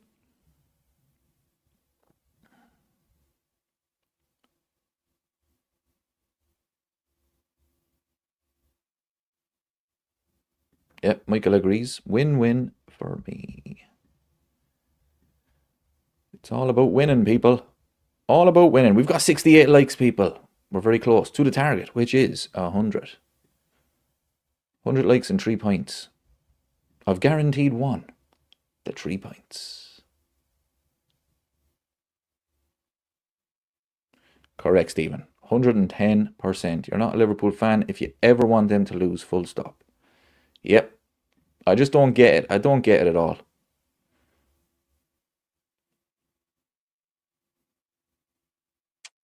The thing is, right, say if it was Man United going for the league.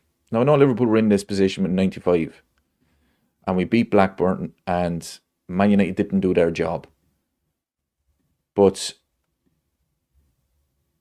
you have to support the team to win. It's that simple.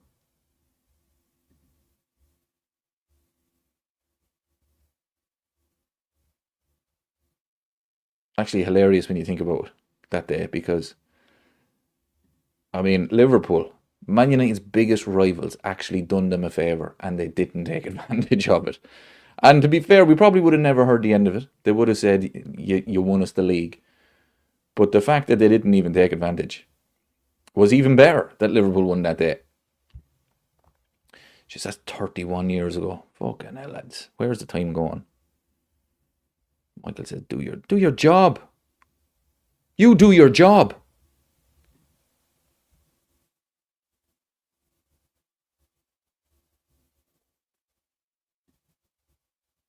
If a Liverpool win meant that United win the league and a Liverpool loss meant that United didn't win the league, then what? Liverpool win, people. It's all about Liverpool. Look, I'll be honest. There's certain games, certain defeats that you wouldn't be devastated. You wouldn't be crying. But you always want Liverpool to win. Always. Let me ask you the same question, Vic. Man City lose. United win the league. Or Liverpool, whichever you hate more. Or Man City win, sorry. Man City win. United or Liverpool win the league, whichever. Or a City loss means they don't.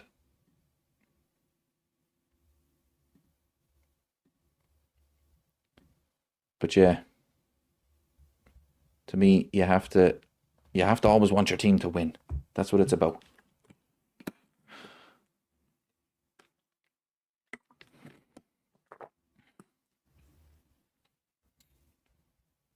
It's simple. The players are paid to win. If you're winning If your winning benefits your rivals, then it simply means you weren't good enough earlier, correct? Losing, so your opponents lose, is a loser's mentality.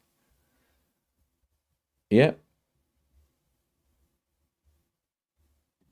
Vic says, I'd rather lose so the United don't win the league.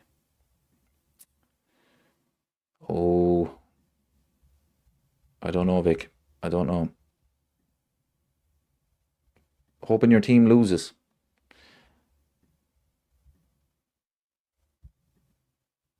I mean, think about it. Think about it this way, right?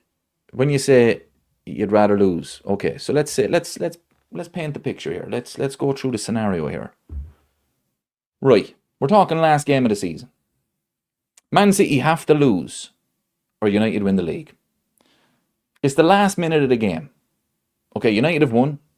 Job done. So City have to lose. It's 0-0. Are you edge of your seat hoping that the opposition scores a last minute winner? I don't see it. I don't see it, Vic, to be honest with you. It wouldn't be me. Like, edge of your seat, you know, say the opposition gets a penalty if it was against Liverpool, and I'm thinking, Alisson, do not save this. Don't save it. Alisson, don't save it. Come on now.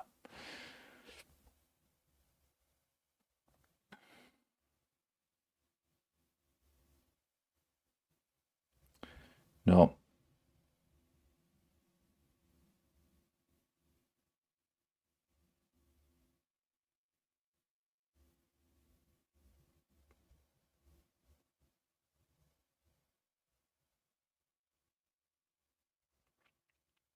But yeah, look, I mean, it's easy to say in February, and we won't be in that situation this season.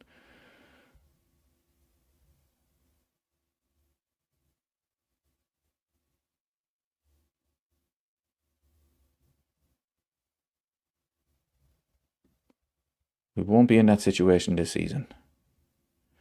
But no, I always want Liverpool to win. Like, it goes back to Arne Slot. You know, there's a lot of people Arne Slot out. But does anybody want Liverpool to lose so that he gets sacked? I don't get that mentality. I don't get that mentality at all.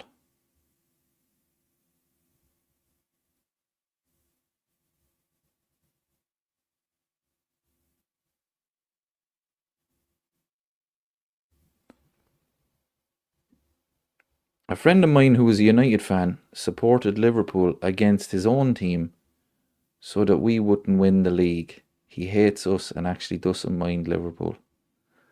Wow. So he wanted Liverpool to beat Man United so that Man City wouldn't win the league. Wow. I don't know. Look, it's easy for me to say. It's easy for me to say. We're not in that situation. But I wouldn't want Liverpool to lose a game. But if they lost the game and it meant United didn't win the league, you wouldn't be devastated with the loss. Okay, you wouldn't be devastated. You wouldn't be in tears crying because Liverpool lost that game. But you would never go into the game thinking, oh no, please Liverpool lose. Please lose this game. I don't think so. And if Liverpool were in a situation like that, Anfield would be still sold out. I mean, Liverpool were in that situation against Blackburn that season. Jamie Redknapp scored that free kick. I think it was in the last minute. Anfield cheered, you know. I mean, what was he doing? Scoring. Put it a mile over the bar, we take a draw, and Blackburn win the league. But yeah, no, I don't know. Look, it's easy said now. I'm not in that position, but it's an interesting question.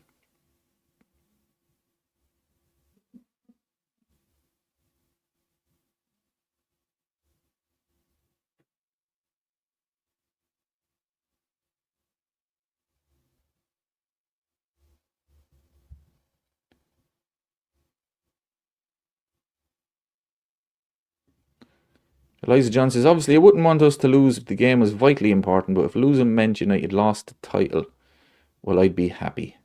Yeah, you'd be happy that United lost the title. But would you be happy that Liverpool lost the game? Because of the fact that it was United, it cost United. I get what you're saying. I do get it. But look, people, I think the best thing to do is to say that hopefully we're never in that position.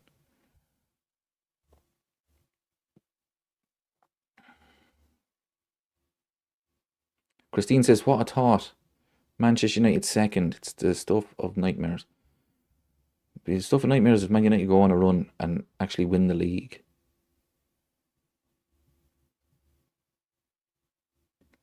Last game of the season, and if we lost, Everton wouldn't win the league. I'd take that. But would you be would you be cheering for the opposition? This is the thing. Like, would you go to Anfield? If we're last game of the season, we're playing Man United. Man United win, Everton don't win the league. Man United aren't involved, they're 10th. Would you be cheering for Man United? Go on. It's the last minute, it's 0-0. Go on. I don't know, I can't see it. I can't see it, people. I don't know. Maybe silently cheering them on. But anyway, as I say, hopefully we're never in that position. It's all hypothetical. But as I say, Liverpool were in that position in 95. They'd done their job. And the great thing about it is, Man United didn't. So that was a perfect scenario. Christine asks about Man United winning the league. No, it's not, Pops. I'm just having a bit of crack. But I mean, at the end of the day, Christine, we can't do anything about it. Man United are back. They're back. Okay, they've won 4 in a row. They're back. I mean, we can't do anything about it. They're back. They beat a Tottenham team that had 10 men. They're back. Second is possible, though. Yeah, second is possible, but look, you might as well finish 5th. You know, I don't buy that crap. Oh, we finished second. Well, if Man United finish second and Liverpool finish 5th, what's the difference? We get the same at the end of the season. So I don't care for that. You know, they can have all the bragging rights they want about that. At the end of the day, you get the same prize. Champions League football. So that wouldn't bother me in the slightest. But the thing that would bother me if they finish second, we'd have to listen to all summer. Arsenal fans win the league. And then Man United are back. And Man United are favourites for the title next season. Or 1 or 2 new signings. And that's it. We're going to win the league. Oh, stuff of nightmares, people.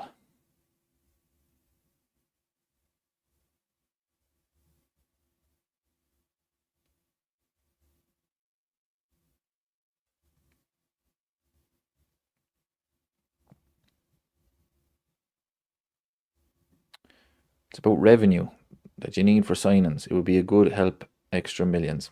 I don't buy it. I don't buy it. I really don't. These clubs make a solid fortune. I don't buy it. Man United, remember Gary Neville last season? He sat down with Jim Radcliffe. And Jim Radcliffe sold him this story. And Gary Neville took it hook, line and sinker. Man United are running out of money. They went out and spent 200 million on a brand new front three. The likes of Liverpool have the money. It's an excuse for clubs. Now, certain clubs, yeah, absolutely, they do need it. Man United and Liverpool don't. Finishing second and finishing 5th to a team like Liverpool, to a team like Man United, makes no difference. When you are running out of money and you still go out and spend 200 million on a brand new front three, and then after that you go and get a brand new goalkeeper, it just shows you the money that they have. So I get what you're saying, but I'm not having it. I'm not having that. Revenue. No, not for me. Not when you're talking about the money that these clubs have.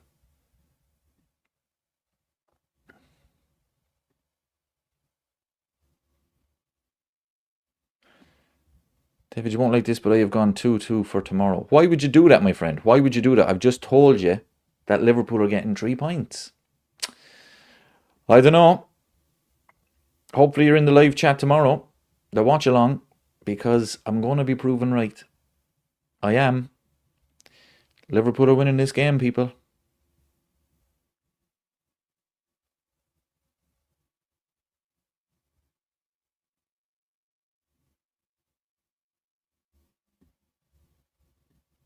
What more can I say? It's a fact. The Super Bowl is tomorrow night as well. I took Monday off. Booked the day off because every single year I stay up for the Super Bowl. Although I did see something funny today, people. Ah, Jesus. Now, as you just know, right, I'm a big NFL fan. But these Americans were being interviewed. And the question was, which is bigger? The Super Bowl or the World Cup final? Ah, lads, come on now. There's no comparison. The Super Bowl gets about 100 million viewers. The World Cup gets 1 billion viewers. It's not even close, people. Come on. Oh my God. I think it's the Super Bowl. Because we got a halftime show. But I do love the NFL. But I don't watch the Super Bowl because of the halftime show. I think that's the biggest load of shite I've ever seen in my life. Should be about the game. But I hope the Patriots win. Just saying. Anyway, went off on a rant there. They just annoy me though. But we've a halftime show in the World Cup final. Yep, I agree with that, Vic. Yep, City versus Liverpool is bigger than the Super Bowl. Yep. I wouldn't be surprised if the figures, the numbers for the watching viewers, I'd say it'd be similar. Maybe not 100 million, but it would definitely be up there.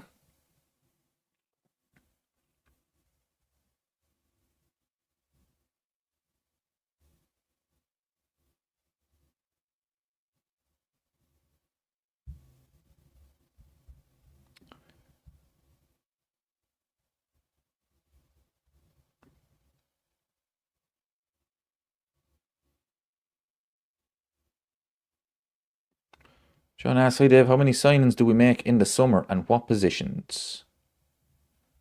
I'm hoping that we bring in a holding midfielder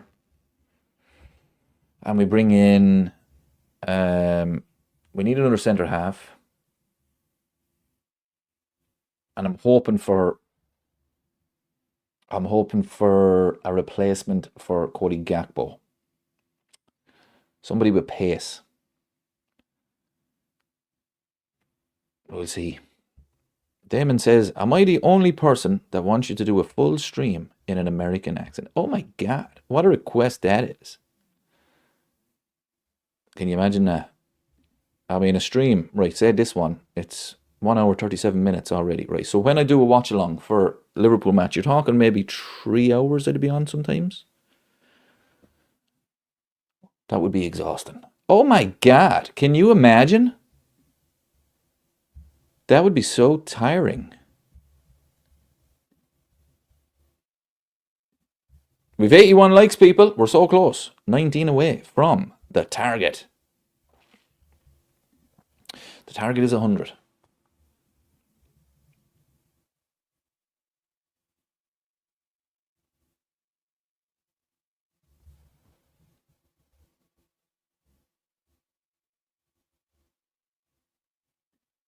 I can't stand American commentators. I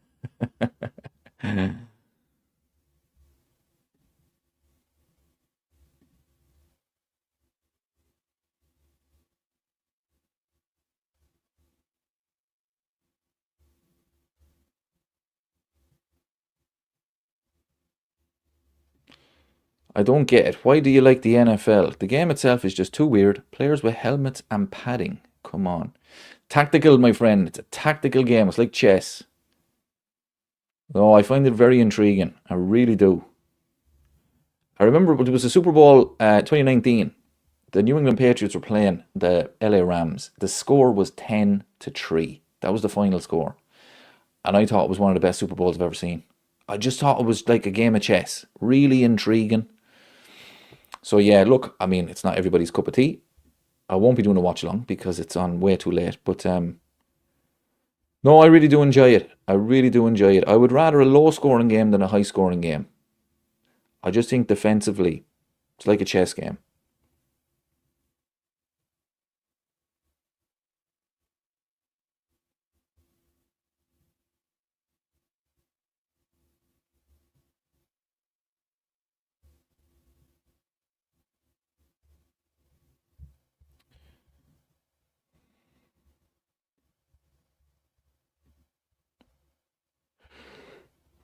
Tired, people. Tired. Went to the gym today. I watched the first half of Man United. Turned it off at half time. was like, freaking Tottenham. Went to the gym. And I said I would do an old preview. And I would guarantee 3 points for Liverpool. So make sure you all join me now tomorrow. We'll have a bit of crack anyway.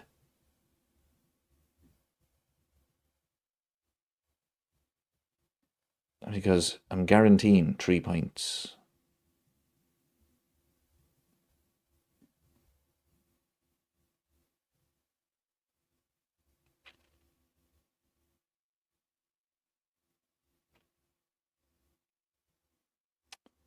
Stephen says, I hate hearing Liverpool fans, especially on this, not especially on this channel, but on the likes of Anfield Agenda, slagging the club on every opportunity. They're not Liverpool fans, they're brats. We must win every game as if. Look, it's about opinions at the end of the day. That's all it is. Look, people are not happy with this season, and I get it. I do get it. But I'm not going to do it on this channel where I make a video saying Arne Slot needs to be sacked tonight, people. He needs to go. Because there's just no point. He's not going to be sacked. The club are not going to sack him. He has until the end of the season. Okay, and I want Liverpool to win. And if Liverpool win, Arne Slot has a job. That's all I care about. I want him to turn it around. Okay, but at the end of the day, everybody's entitled to their opinion. Whether you agree or you don't, you know, that's it. Thanks very much, Chris, for the super chat. We can do this. Love the channel. Thank you so much for that. Really appreciate it. Hopefully you're in the watch along tomorrow. To watch Liverpool get the 3 points. Guaranteed. As I say, I'm either going to look like an idiot or a genius.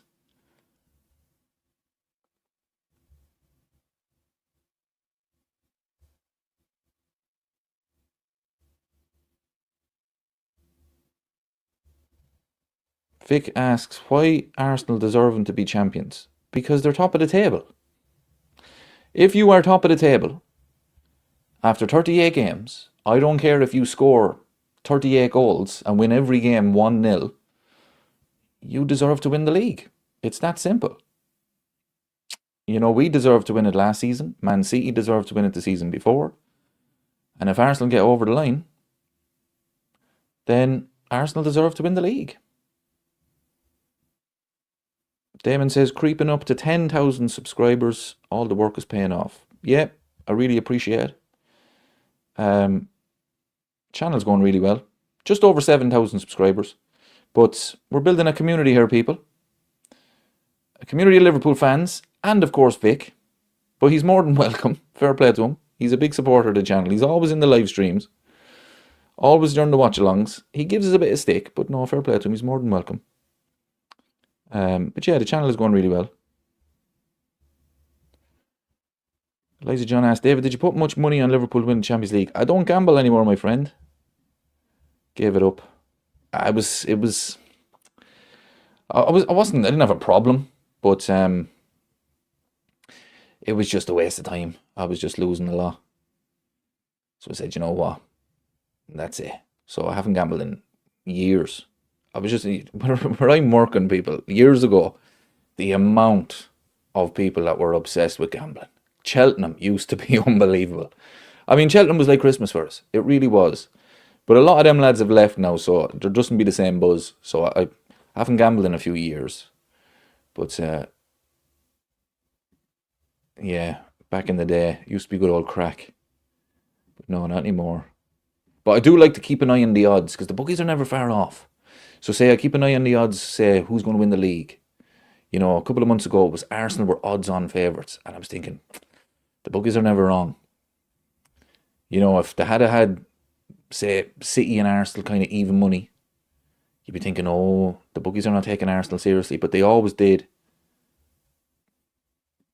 I haven't gambled in about 15 years. Yeah, fair play to you. Look, it's a waste of time. It's a waste of time. Yeah, 100%, Michael. Never win gambling. Look, it's all right. Look, I've no problem with anyone gambling. I'm not here to tell people to stop gambling or anything like that. People are, you know, make their own decisions. But for me, it was just becoming a really bad habit. You know what I mean? And I just decided to stop. And I'll be honest, once I deleted the apps and everything, like I don't be tempted or anything. I just think it's because it was just so easy. It's just so easy to gamble. But no, I just said, fuck this. It's just not worth it. Losing too much money. And as well, I wasn't really enjoying football because I had to put a bet on it. And it's like, yeah, what are you doing? You don't need to put a bet on to enjoy a game. And now, I can watch any game now and I'm not even worried about, what odds is he to score? What odds is that? No. So yeah, just got rid of them.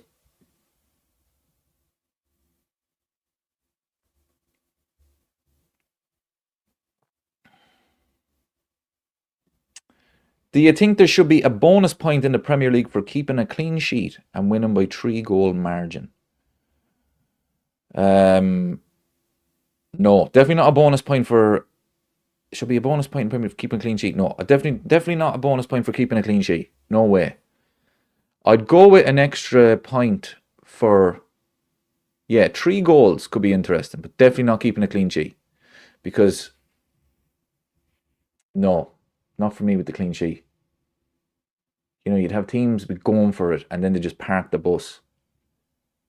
But I think the more goals you score, if you get over maybe even 4 goals, you get an extra point. Something like that.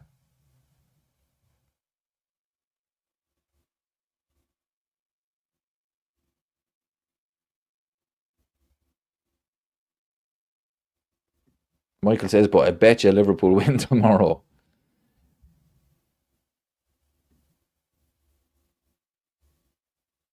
Oh no, they're definitely going to win. It's the biggest cert of the year. Arsenal going to win the league tomorrow, and Liverpool going to get 3 points.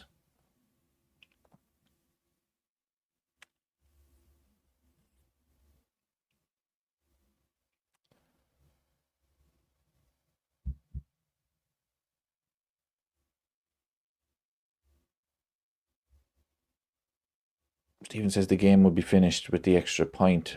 It'd be shocking. It really would. Like an extra point for a clean sheet. Your team's parking the bus every single game.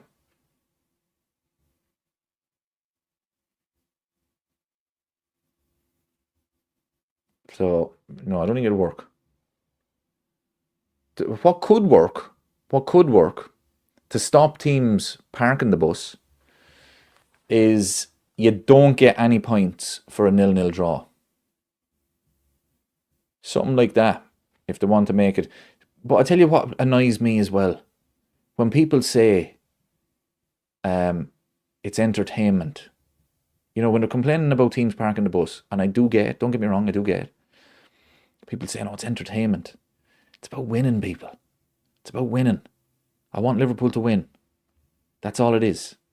If Liverpool can win, and we have done, Liverpool have won parking the bus, even last season. We beat Man City at the Etihad parking the bus. So I get the whole, it has to be entertaining. But I want Liverpool to win. That's all I care about. But no, the extra points and all that. No points for a 0-0 draw. I think that'd change tactics. Teams would definitely go for it then. But that would never happen.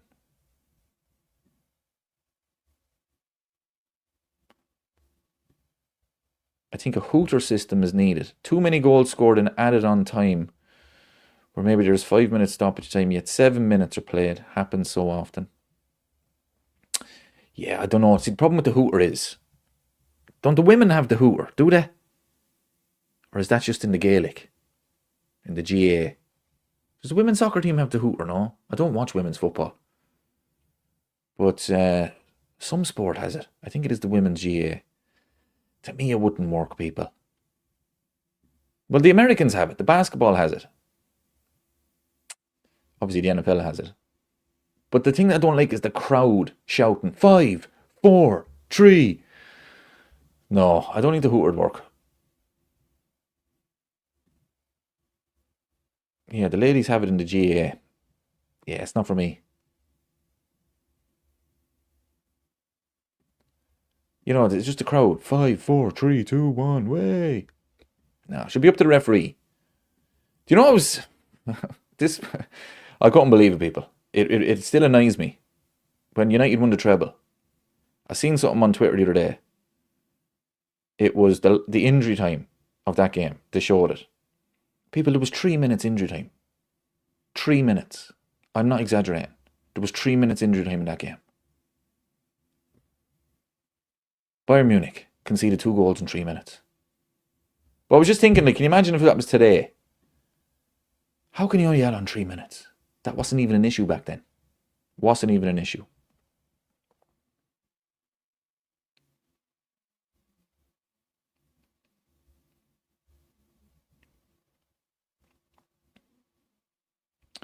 The only thing Liverpool is beaten is their speakers in the stadium. Yeah, don't get that. I mean, is this from a Man City fan? Did you see the Etihad the other night? Just saying. We just need to win tomorrow. It's City. I don't know. Oh, we're winning. People, I guarantee it. Come on now. What more proof do you need? The title says, I guarantee it. That's it. It's done.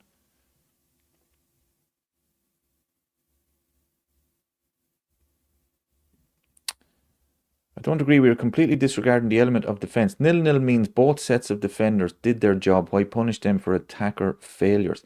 No, but I remember, well, I don't remember, sorry, but I was too young. But back in Euro 88, Ireland were playing Holland, and a draw would have got them both through. They were just passing the ball around. You know, there was no attack. They were just saying, yeah, we're okay. Yeah, grand. You don't want that in games. So if you get a bonus point for a 0-0 draw, that's not going to work. You have two teams there saying, yeah, point suits us as well. No, yeah, don't pass the halfway line. So no, that wouldn't work. But when people are talking about a boring 0-0, blah, blah, blah, obviously, yeah, look, it depends on the situation. If you got a team where, right, if they get a draw, they stay up, or they get a draw, they get top 4, win the league, then yeah, they'll park the bus and just make sure to get that clean sheet. But no, I don't know. Look, football won't change. It's not gonna come in anyway.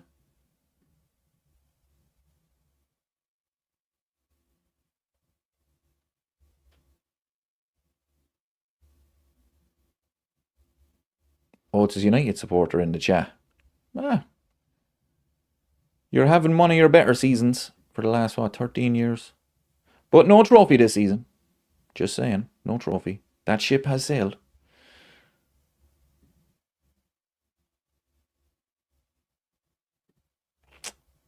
But I think close game tomorrow. People, what is going on here with this? I have guaranteed a Liverpool win. What more do you need? What more do you need?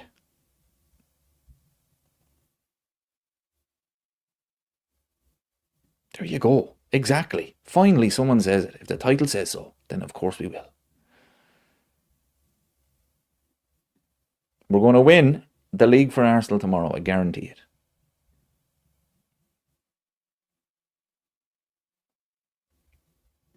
I think 2-2.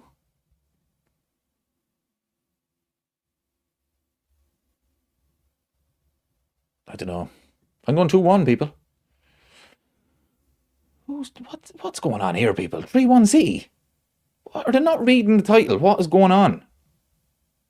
I don't know what's going on, people.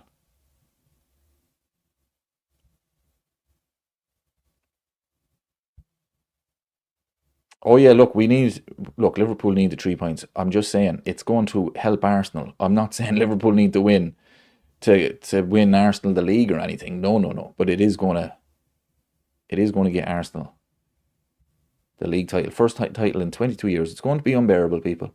But look, as I say, fair play to them. The bottom line is, if you're the best team in the league, after 38 games, you deserve to win it. It's on everyone else this season. Stephen says he'd rather Arsenal than City. I wouldn't. I disagree. Because City have no fans, except for Vic, obviously. You'd never hear about it. City won the treble, and as soon as that full-time whistle went, that was it. It was gone. It was gone. It was Kaiser Sose. And with Man United, to be fair to them, they're a huge club. When they won the treble that year, I mean, we're still hearing about it. But City was gone. So if City win the league, yeah, that's it. Game over. But Arsenal, it'll be unbearable.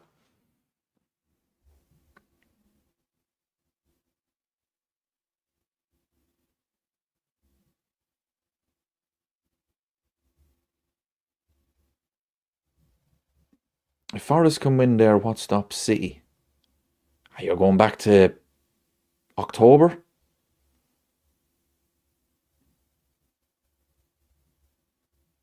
Anfield atmosphere is a myth. Okay. Am I taking your word for it, or what are we doing here?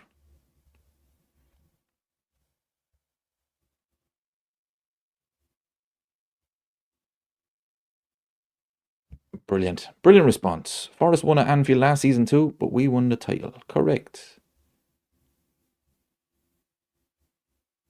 Correct.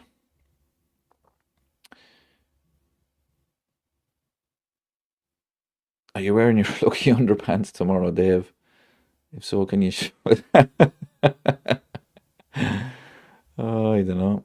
What's going on in this chat, people?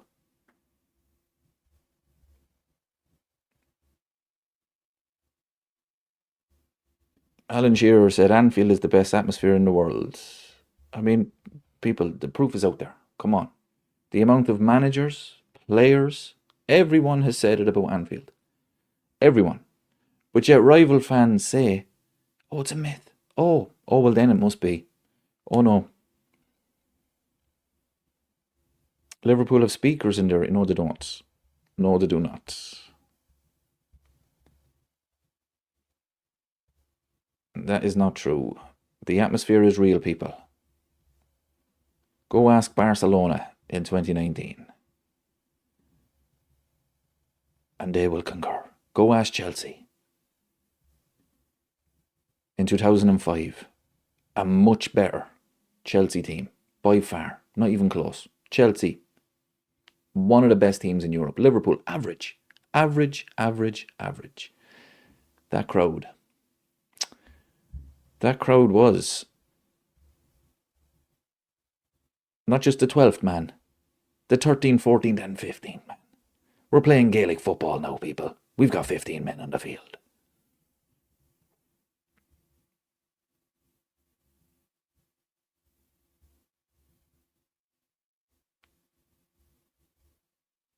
Oh, it's getting it's getting good in the chat now, people. We've got a couple of rival fans in. A couple of rivals in. I like it. I like it a lot. An old debate going on here. United are back. I told you. They're winning the World Cup, Eurovision, Strictly Come Dancing. I'm a Celebrity, Get Me Out of Here. What else is there? The Chase.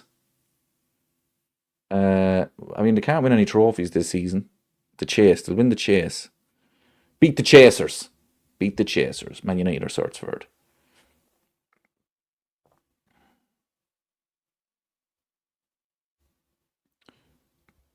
Andy says, I'm an Arsenal fan. I will tell you for free, the only team I don't want to play in the Champions League is Liverpool. There you go, my friend. Over 2 legs. Over 2 legs, Liverpool will be different. I'll be honest. 2 legs, I think we beat Arsenal. I really do.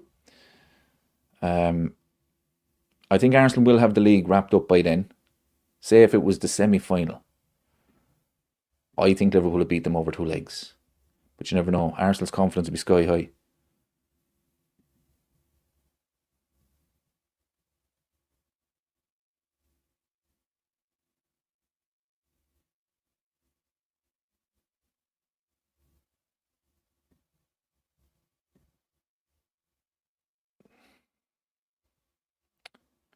Liverpool Forever says we've got to beat the cheaters tomorrow. 115 charges.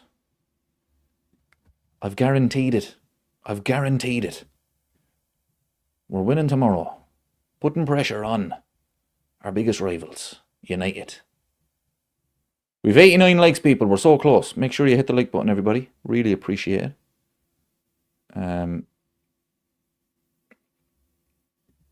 It's been an interesting chat. We've a few rivals in the chat, which is good, man.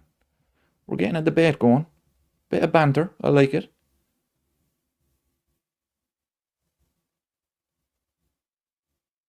You say nobody cares about City, but you talk about them. We're playing them tomorrow. Should we talk about Burnley? We've got a Newcastle fan in here now. What is going on, people? What is going on? What is going on? We've got try beating us in a cup final. Wow, a Newcastle fan. Wow. Newcastle fan is slagging us off now, people. What is going on? Erling Haaland is in the chat now. Up the City, I'm scoring tomorrow. You haven't scored since you were at Salzburg. At Anfield. Dun, dun, dun, dun.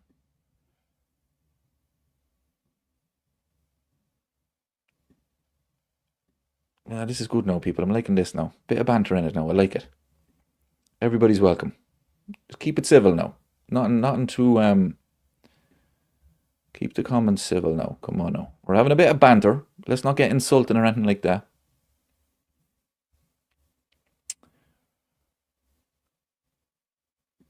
Liverpool are winning nothing this season. I'm sorry, my friend. I'm sorry. You must be new to the channel. I have guaranteed we're winning the Champions League. You know. I've guaranteed we're winning tomorrow, and I've guaranteed we're winning the Champions League. But sure.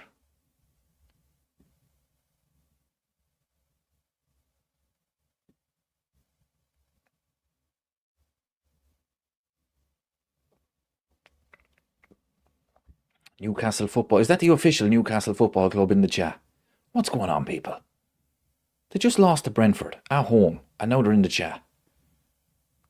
Where were Liverpool last year in the final? We had other things on our mind. Like winning the Premier League.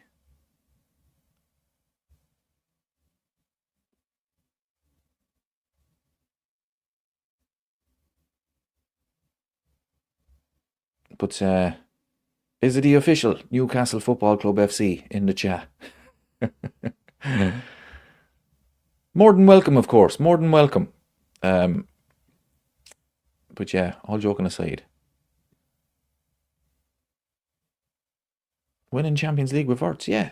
Obviously. Have you not seen Liverpool in Europe? That team is different. Erling is still in the chat. He's convinced he's scoring tomorrow. He's convinced.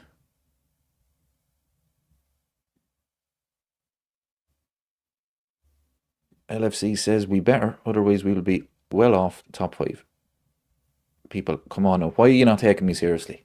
I've guaranteed it. I have guaranteed it. We are winning tomorrow. 3 points.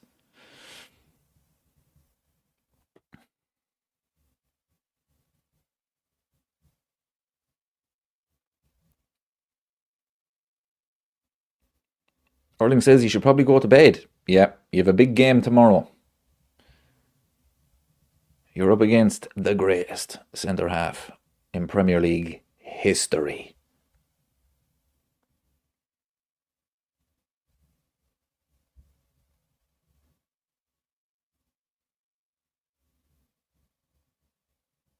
No, I think it's going to be 2-1 tomorrow.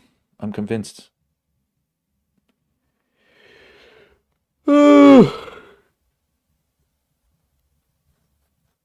A Pep Guardiola masterclass tomorrow.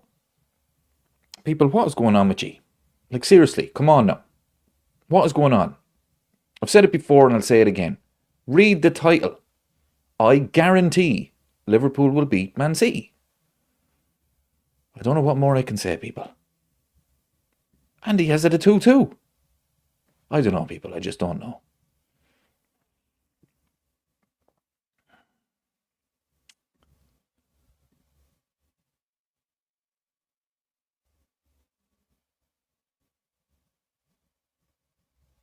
Vidic is the best centre-half in Premier League history. He has 2 Premier League Player of the Years. Imagine how good he would have been if he was playing beside Virgil van Dijk. Oh man, he would have had 3. He would have had 3 Premier League Player of the Years. Oh, Virgil would have made him so much better. But anyway, different era. We're 7 likes off 100, people. Let's make it happen. Come on now. The Great Welsh Hope says, if we win tomorrow, we'll get drunk. If we lose, I will get drunk. You'll be celebrating, I'm telling you. I don't drink anymore. So, I don't drink. I don't smoke. That's why you look so young, people. 41 years of age. 42 in August. That's why you look so young. Maybe not. Who knows? But yeah. Let's see if there's any news. Anybody injured for tomorrow? A friend of mine said on Friday. Did you hear the news? I was like, no, what?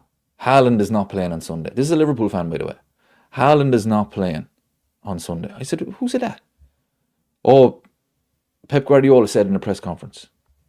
All bullshit. All bullshit.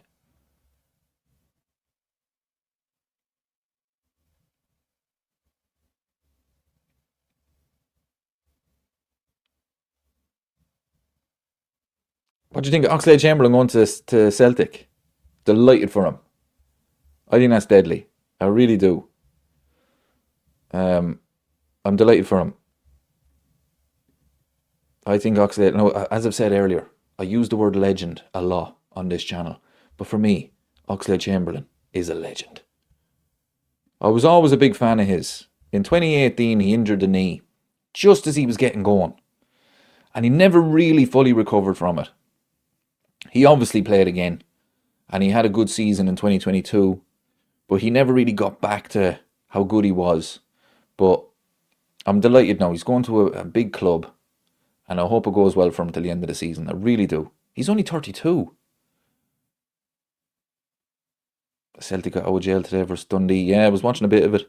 They scored in the 90th minute to get a draw. And then did they win 2-1 after, was it? I seen they went 2-1 up in extra time. But I mean, Scottish football is shocking, people. It's absolutely shocking. But I'm delighted for him. So hopefully he gets a run of games. Because I do think he's a good player. Can't find it now.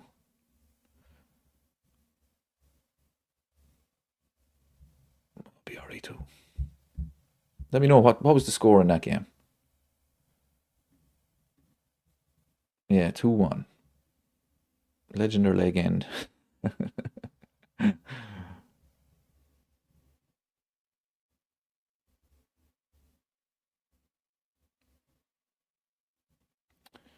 Eliza John says, my friend said thought of giving up alcohol but decided not to. He said to me, well, it's the thought that counts. Yeah.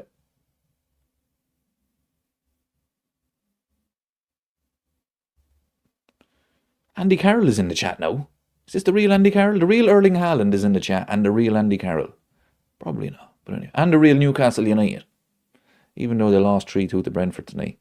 But they wanted to come into the chat. As much as I love Van Dijk, Vidic is the best Premier League centre-back in history. Yeah, look, it's all about opinions. At the end of the day, people, all about opinions. The way I look at it with the Virgil thing, okay.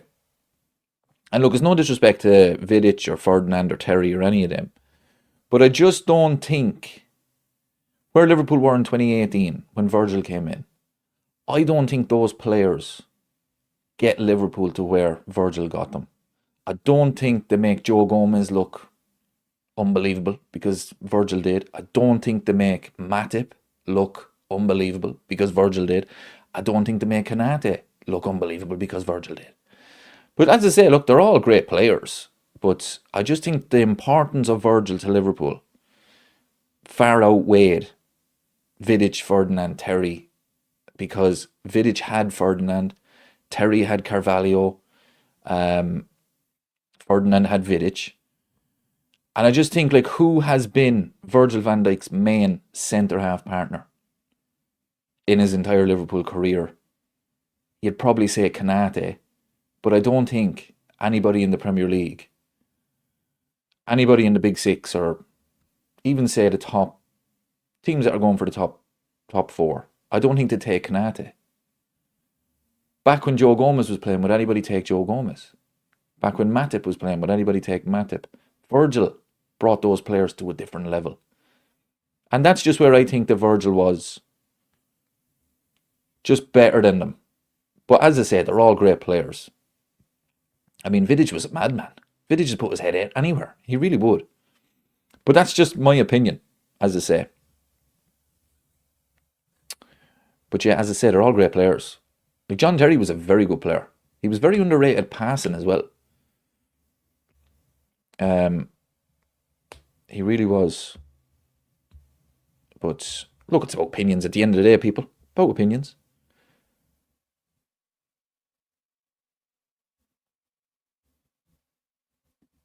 Christine asked, David, can you guarantee me next week's lottery? Unfortunately, no. Unfortunately, no. I've been trying to win the Euro Millions for years, but I've never even won a cent off them. Never won a cent.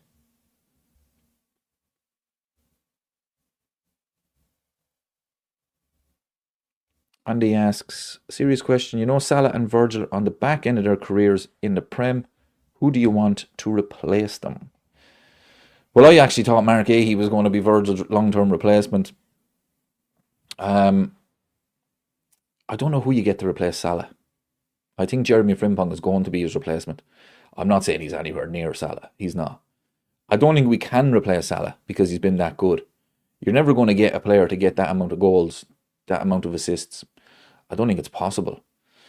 So I think Frimpong will probably be the replacement. When we talk about Virgil, I think Leone and Jeremy Jacquet now has gone in there, or is going in there in the summer. It could be one of them. It could be. But I don't know who you'd get to, like if you could just handpick someone. For me, it'd be Van de Ven to replace Virgil. It's going to cost a lot of money. I don't know whether the club will do it. Van de Ven to replace Virgil, and who would you get for Salah?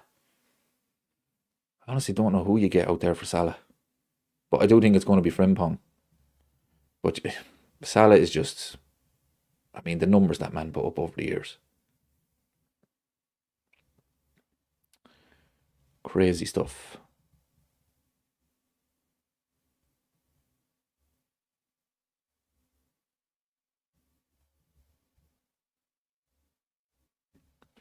Jacquet was poor today. Yeah, he injured his shoulder. I didn't see him. I've only seen clips on YouTube, people, and I tell you, I mean, you could make me look a decent centre half on YouTube. I don't know why I do it to myself. We have to just wait and see. We have to wait and see because, as I say, I mean, Harry Maguire looks decent on YouTube. Andre Onana looks like the best goalkeeper in the world on YouTube. So we just have to wait and see. But hopefully, look, the man is, he's only, what, 21, I think? So hopefully it works. We'll just have to wait. Damon says Elise again about replacing Salah. Yeah, look, that's probably the best option. It really is. But as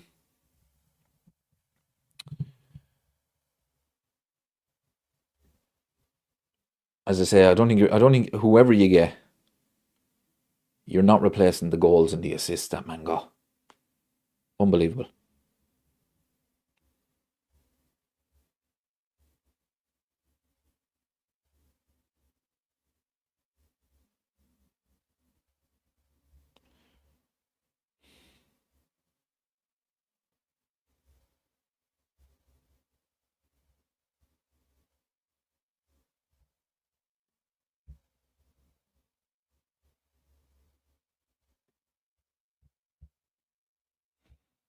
People were 5 likes away from 100. You know it makes sense, everybody.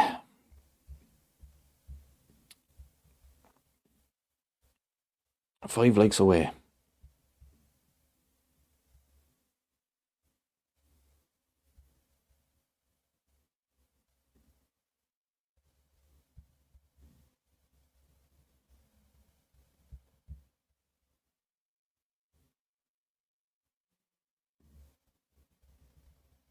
The banter's still going on in the chat. Keep it civil now, people. Keep it civil. Nothing like a bit of banter, though. It's all a bit of crack. Before Liverpool get 3 points tomorrow. The United fan is yeah, well, look, I mean, at the end of the day, there are 4 wins in a row. We've had a bad season. We have to take it.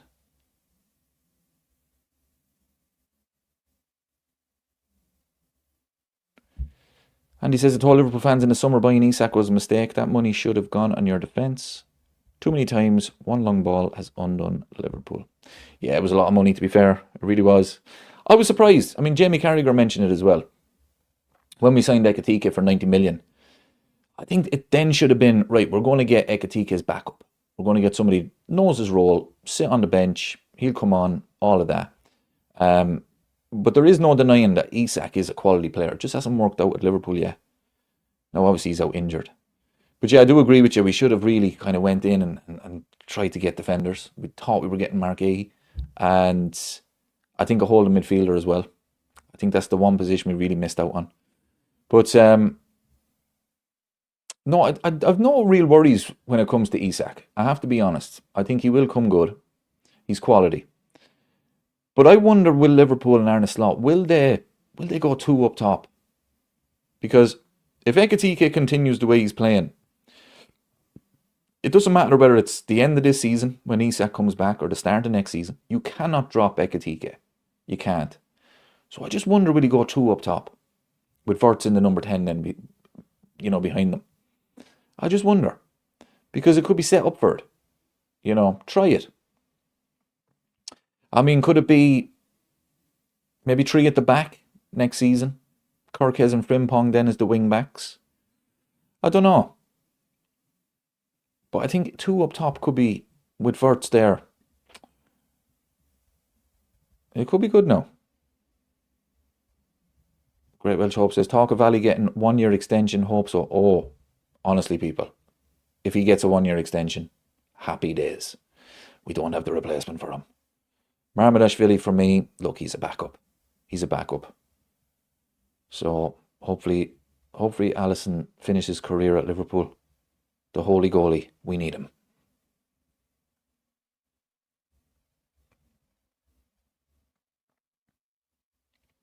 And he says Ekitike is a better player than Isak. Yeah. It's looking like it. But the money that Liverpool spent on Isak, it's almost like when he comes back fit, you have to play him.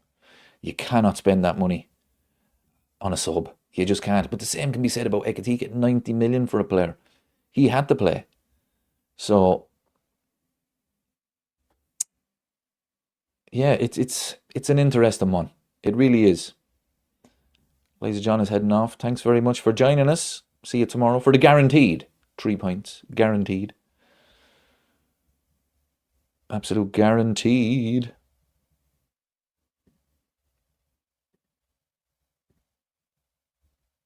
And we have the 100 likes, people. I appreciate it. Thank you so much.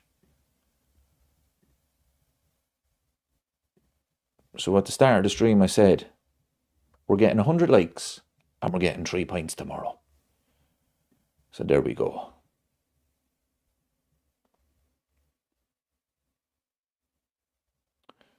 Right, people, we'll stay on for another 10 minutes. We'll call it a night at 11. So we will. Because a big game tomorrow. Big game.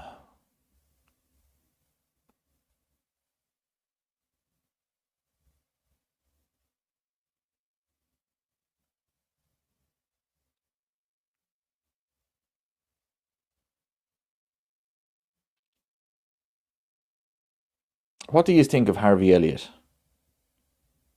What is going on there?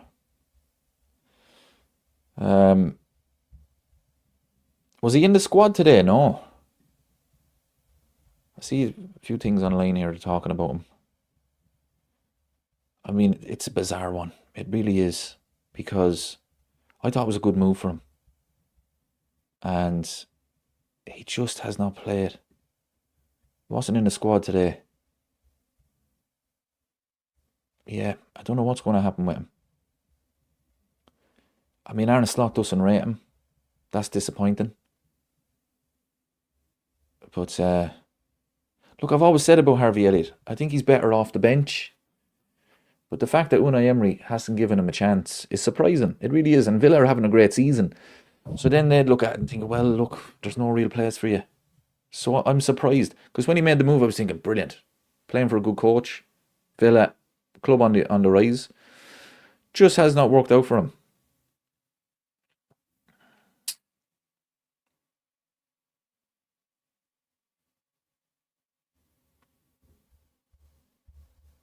But I don't think he comes back to Liverpool and plays. I think that ship has sailed. He'll probably if Villa don't sign him, obviously he will have to come back. But I don't think he ever comes back into the squad. I think straight away to be looking for another club to take him on loan and then maybe sign him. So it's just been. And he says Harvey Elliott not good enough if you're looking to win silverware. Has spells where he is good, but has just as many spells where he disappears. Yeah, look, I agree with that. I do. I don't think you can start him in a team that's going for the league. Last season, I thought he done okay for Liverpool, but was off the bench. It was off the bench when the opposition was tiring, and Jurgen Klopp absolutely adored him. He loved him, and he didn't start him. So there's something. I don't think he's good enough for the real top level, competing for the biggest trophies. If he ended up at a club, let's say Crystal Palace, that could be a good move for him. He'd get regular football, but I think that's his level, mid-table, maybe championship. But I never really saw it in him. Because you have to remember when he first joined Liverpool, a lot of people were saying he's going to be the next big thing, and he's going to compete with Salah for that position.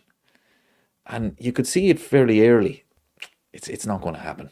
It's not going to happen. Now I know he was very young, but yeah, look, his Liverpool career is over because even if he has to come back to Liverpool in the summer, they're going to get a new club for him, whether it's on loan or it's permanent. But we'll have to see. But yeah, it just didn't work out. I was surprised that he didn't get the chance. But I think Emery, the season he's having, he's probably looking at him thinking, look, you're not good enough.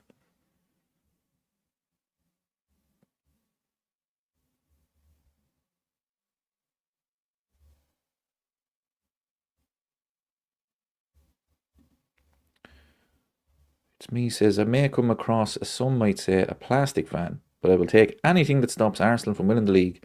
I can't stand their fans. No, no, no, no, no. Not tomorrow, my friend. Um, Not tomorrow. 3 points. Andy says we have the same problem with Saka and Odegaard. Brilliant if you want to be a runner-up. Need to move on if you want to get over the line.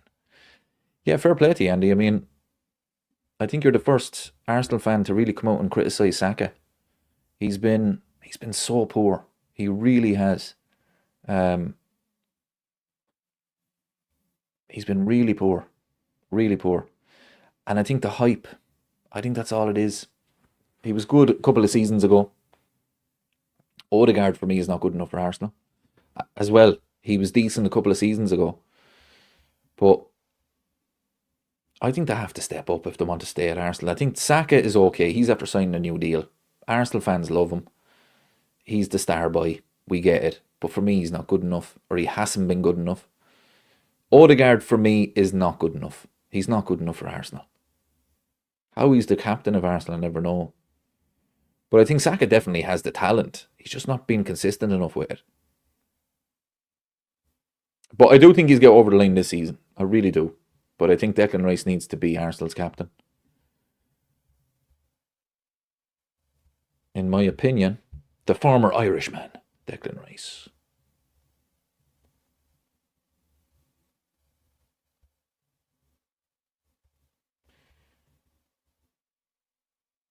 Mark says Saka in the world-class conversation is so dead. Yeah, for me he's not. For me he never was. But you could see the talent. But no, for me he's not anywhere near world-class. I don't think he'll ever be.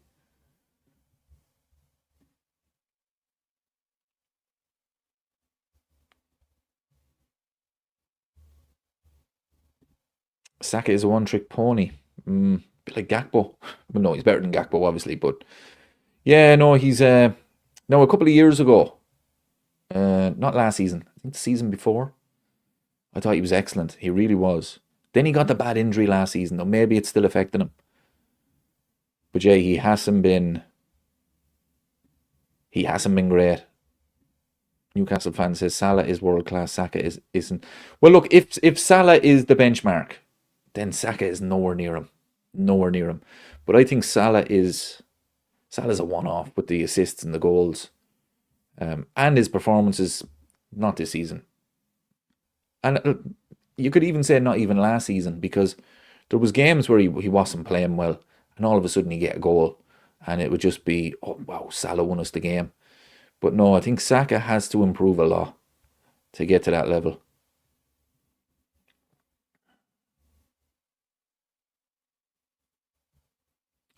This is a good shout now, to be fair to him. Salah, Mbeumo and Saka. Yeah, I think Mbeumo is a good player, lads. I really do. I think he's a really good player. I think that injury is after costing Saka. Last season, it was a bad hamstring injury. But I think Bryan Mbeumo is a good player.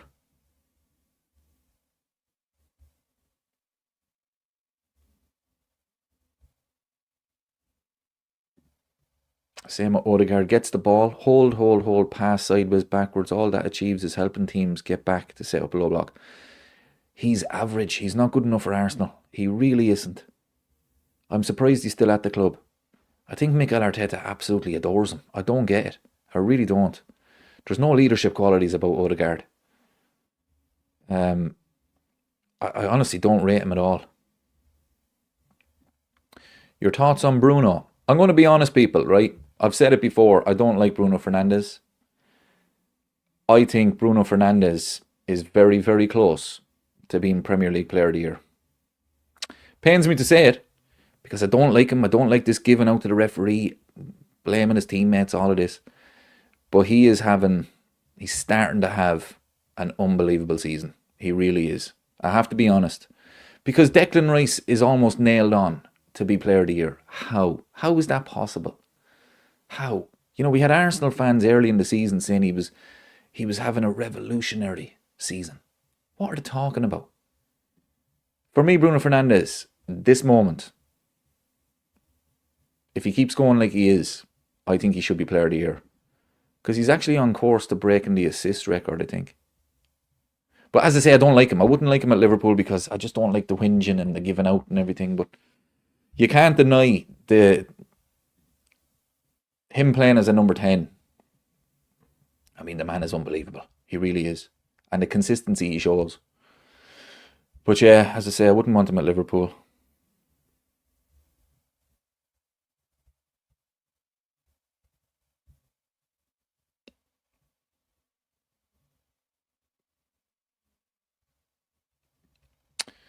Arsenal were flying when Saka and Odegaard were out. Yeah, I think it was more Odegaard now, to be fair. 18 games unbeaten in all competitions. Saka and Odegaard returned.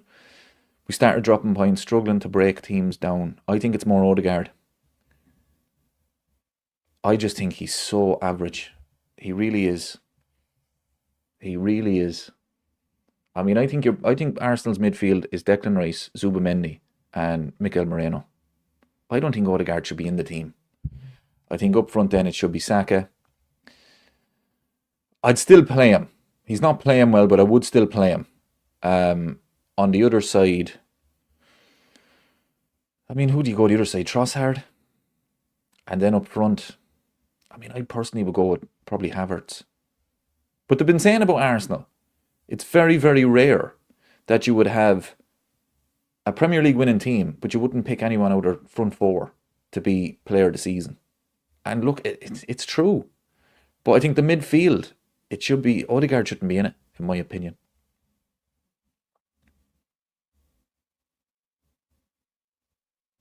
This is a good question. Good question from Isaac.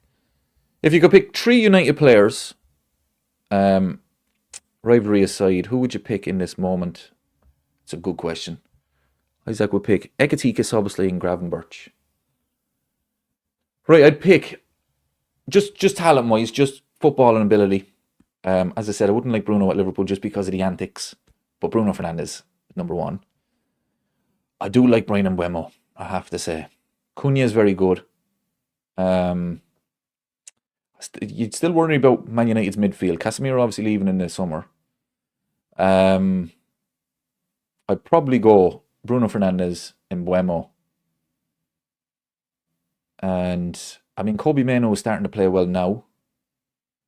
But I don't know. I don't know if he's consistent enough. I'd probably go Bruno Fernandes, Brian Mbeumo, and actually Amad Diallo. I'd go Amad Diallo. I think he could be really, really good. Pains me to say it, of course, but no, I think Bruno, Amad Diallo, and Brian Mbeumo. Cunha nearly got in there, but no. But that would be my 3 players.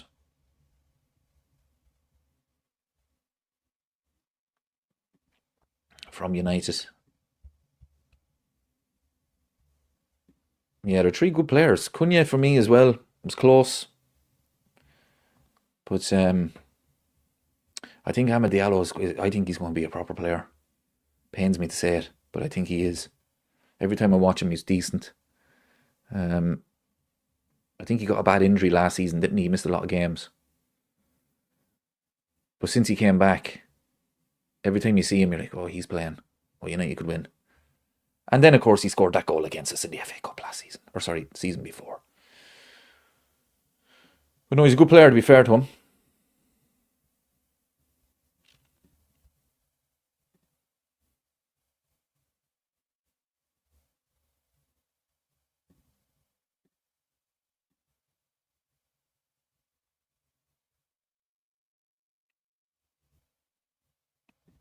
For player of the year, Brentford. Thiago, that's a good act, yeah. Yeah, my apologies to Thiago. He's been unbelievable. Should be in for a good show for player of the year. I mean, people, I don't think Declan Rice deserves it. I really don't. But he's probably going to get it.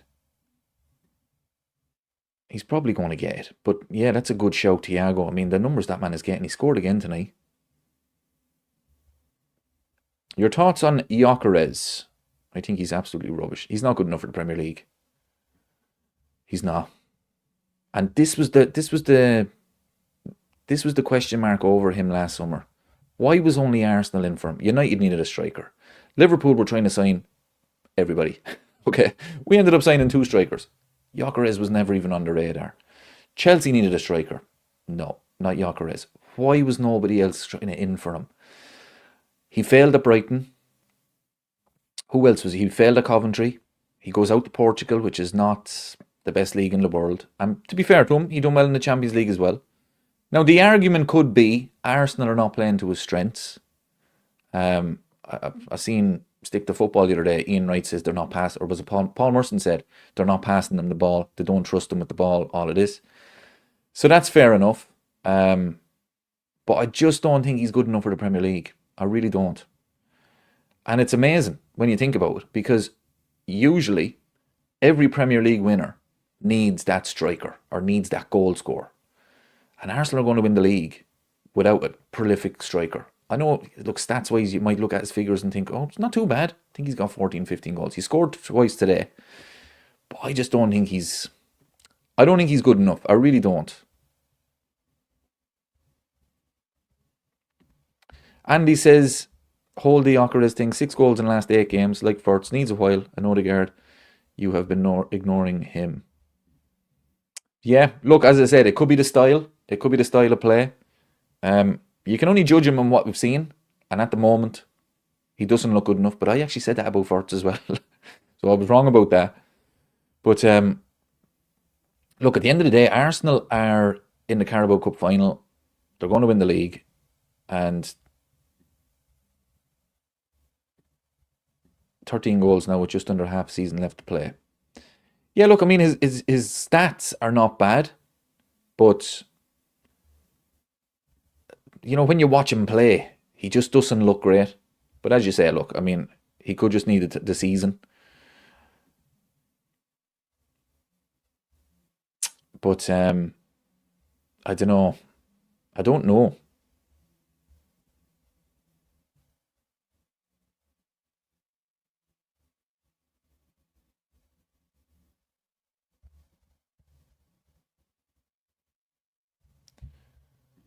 But yeah, as I say, Arsenal are pretty much, they're guaranteed the league. Even if City pull off the impossible and win tomorrow. I just don't see them going on a run like they did years ago. Mark says, don't look at stats. Gyökeres is still absolutely rubbish, even if he scores 50 goals in the Prem. He's shit. Well, if he scores 50 goals in the Premier League, no, come on. But no, yeah, I'm not a stats person, I have to say. But yeah, I can only judge Gyökeres on what I've seen, and I don't know. I don't think he's good enough for the Premier League. But he's still going to win the league. So it's not been a bad first season for him. How many Premier League goals do you think Ekitike will have at the end of the season? I think he gets 20 plus. What has he got now? About 11? So I'd say he gets close to 20. He's had a great first season. He really has. He plays with a bit of swagger, a bit of confidence. I like it.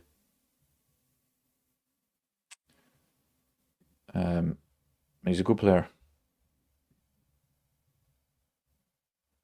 He who dares Adele is in the chat. What's your prediction for tomorrow, my friend? What do you reckon?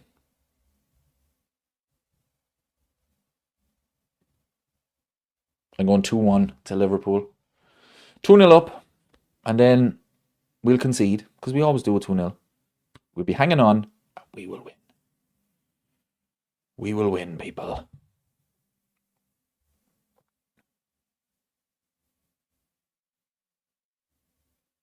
Actually, we'll ask Andy. Andy is the Arsenal fan in the chat. What is your opinion on Gyökeres? Give him a rating on his overall play that you've seen. Okay, forget about the stats. His stats are not bad. 13, 14 goals in the season so far. But how would you rate him at Arsenal as a player? What you've seen out of 10? And let me know. He who dares is going to Moody 2-1 as well.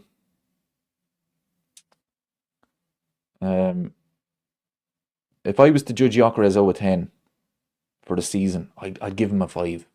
I'd give him a 5. Stats-wise, as you say, it's not too bad. But the overall player, I just don't think he's good enough for Arsenal. But then, as well, as you say, Andy, it could be just, it could be the fact that the team are they're not great at, breaking down low blocks. They're not great at creating chances.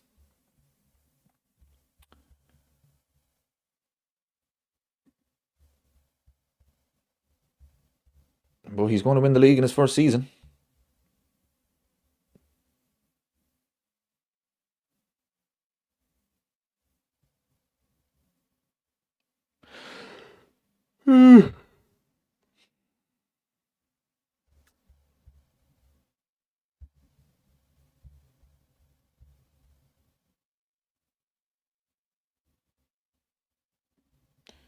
Moody 2-1.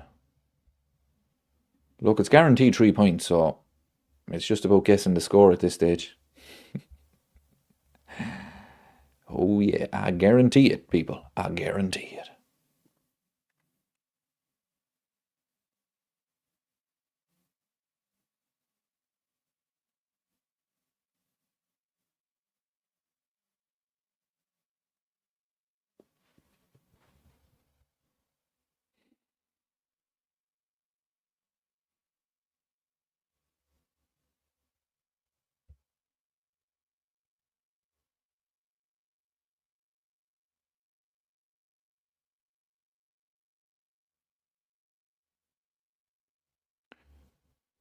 Against the newly promoted sides, Gyökeres could be good, but against the likes of United, Liverpool, etc., he isn't capable. He scored a hat-trick with 2 penalties in the Champions League versus City, but can't count it. Yeah. Actually, I seen a stat today. Has he scored all his goals from open play against the newly promoted sides or something like that? Not all his goals. Was it 6 or something like that? Something anyway. A lot of them were against newly promoted sides. But the interesting thing is, actually, last season, I think Arsenal dropped points against a lot of teams they shouldn't have. So, if Gyökeres is only going to score against those teams, That's what he's there for, because Arsenal were dropping points last season. So if they're not going to drop points this season, it's because Gyökeres is scoring against them. Yeah, today was Sunderland. I remember he scored a couple against Leeds. Did he score one against Forest at home early in the season? I forget now. But yeah, I mean, look, as I say, Arsenal dropped a lot of points last season. They shouldn't have. So Gyökeres could be the difference maker in those games. But I just don't think he's good enough overall.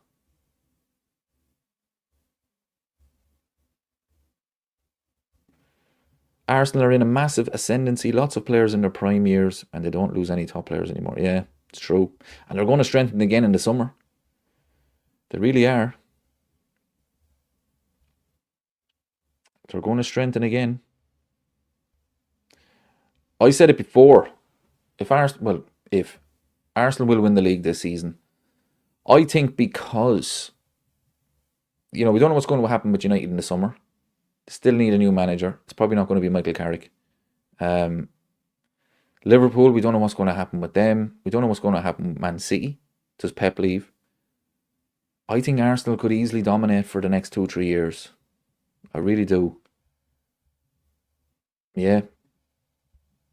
Yeah, I agree. 100%. I do agree with that. If Mikel Arteta gets over the line in the league, they are never going to sack him. Never. That man went 6 years without winning a trophy. They stuck with him. They are never sacking him.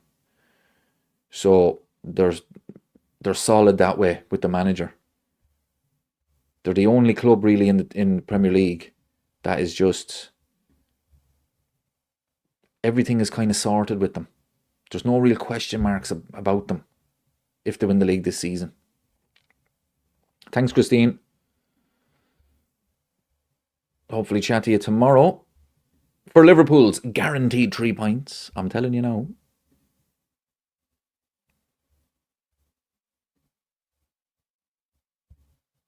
Andy says that's the point. Arsenal's problem has always been losing to West Ham, Fulham's, etc. Just needing to score in those games. Big 6 games don't win titles in the other 28 games. That's true.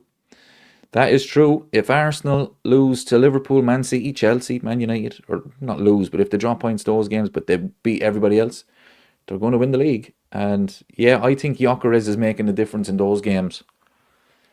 Because I think, say it to the likes of today now, they won that game 3-0, Gyökeres scored twice. Last season, that's a dodgy game. That's a dodgy game for Arsenal last season. But today, 3-0, standard.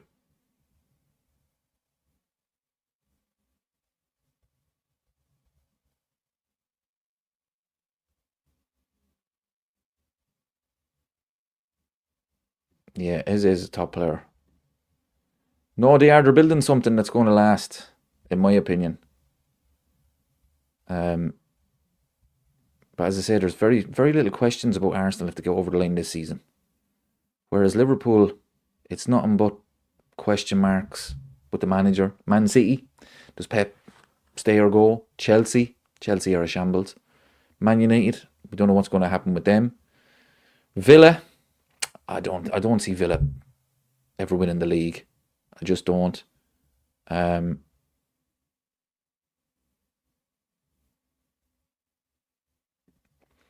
he says last season we draw that. Last season we draw away to Leeds. Yeah, 100%. Yeah,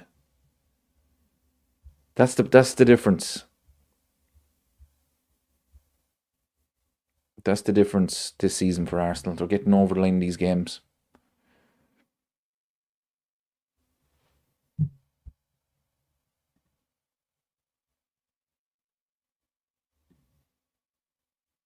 What is going on in the chat, people? What is going on in the chat?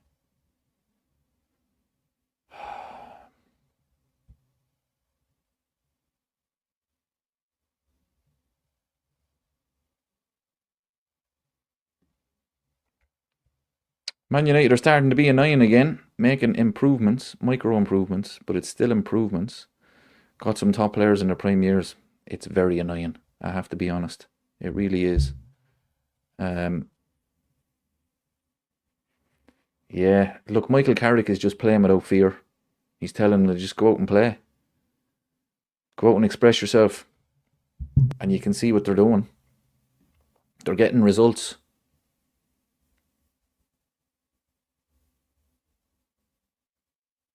Andy says Arsenal's consistency is winning us the title this season. Oh yeah, look, these are guaranteed. Sam says Villa need to drop off. Chelsea and Man United will round out the top 5. Even if we win tomorrow, we will remain in 6th. A bit depressing. Yeah, we need them to start dropping points. I think Villa will be dragged into a battle with top 4 or 5. I don't think they're guaranteed to get third now.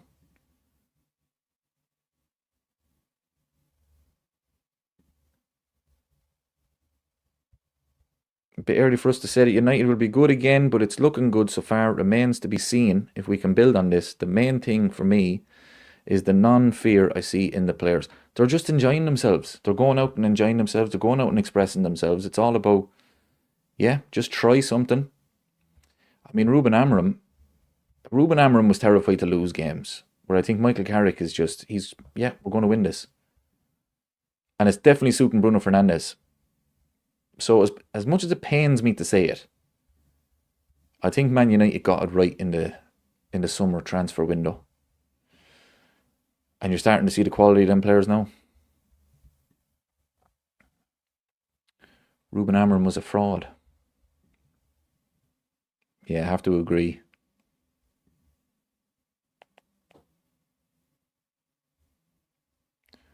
Right, people, I am going to head off because there's a big game tomorrow. A big game. Even though it's going to be standard 3 points. 3 points. And I don't even drink. But it's going to be 3 points tomorrow. And we need them. Okay, we do. But yeah, hopefully you can all join me for the watch along. And as I say, I'm either going to look like a genius or an idiot. So, thanks very much for joining us, everybody. And I'll talk to you all very soon.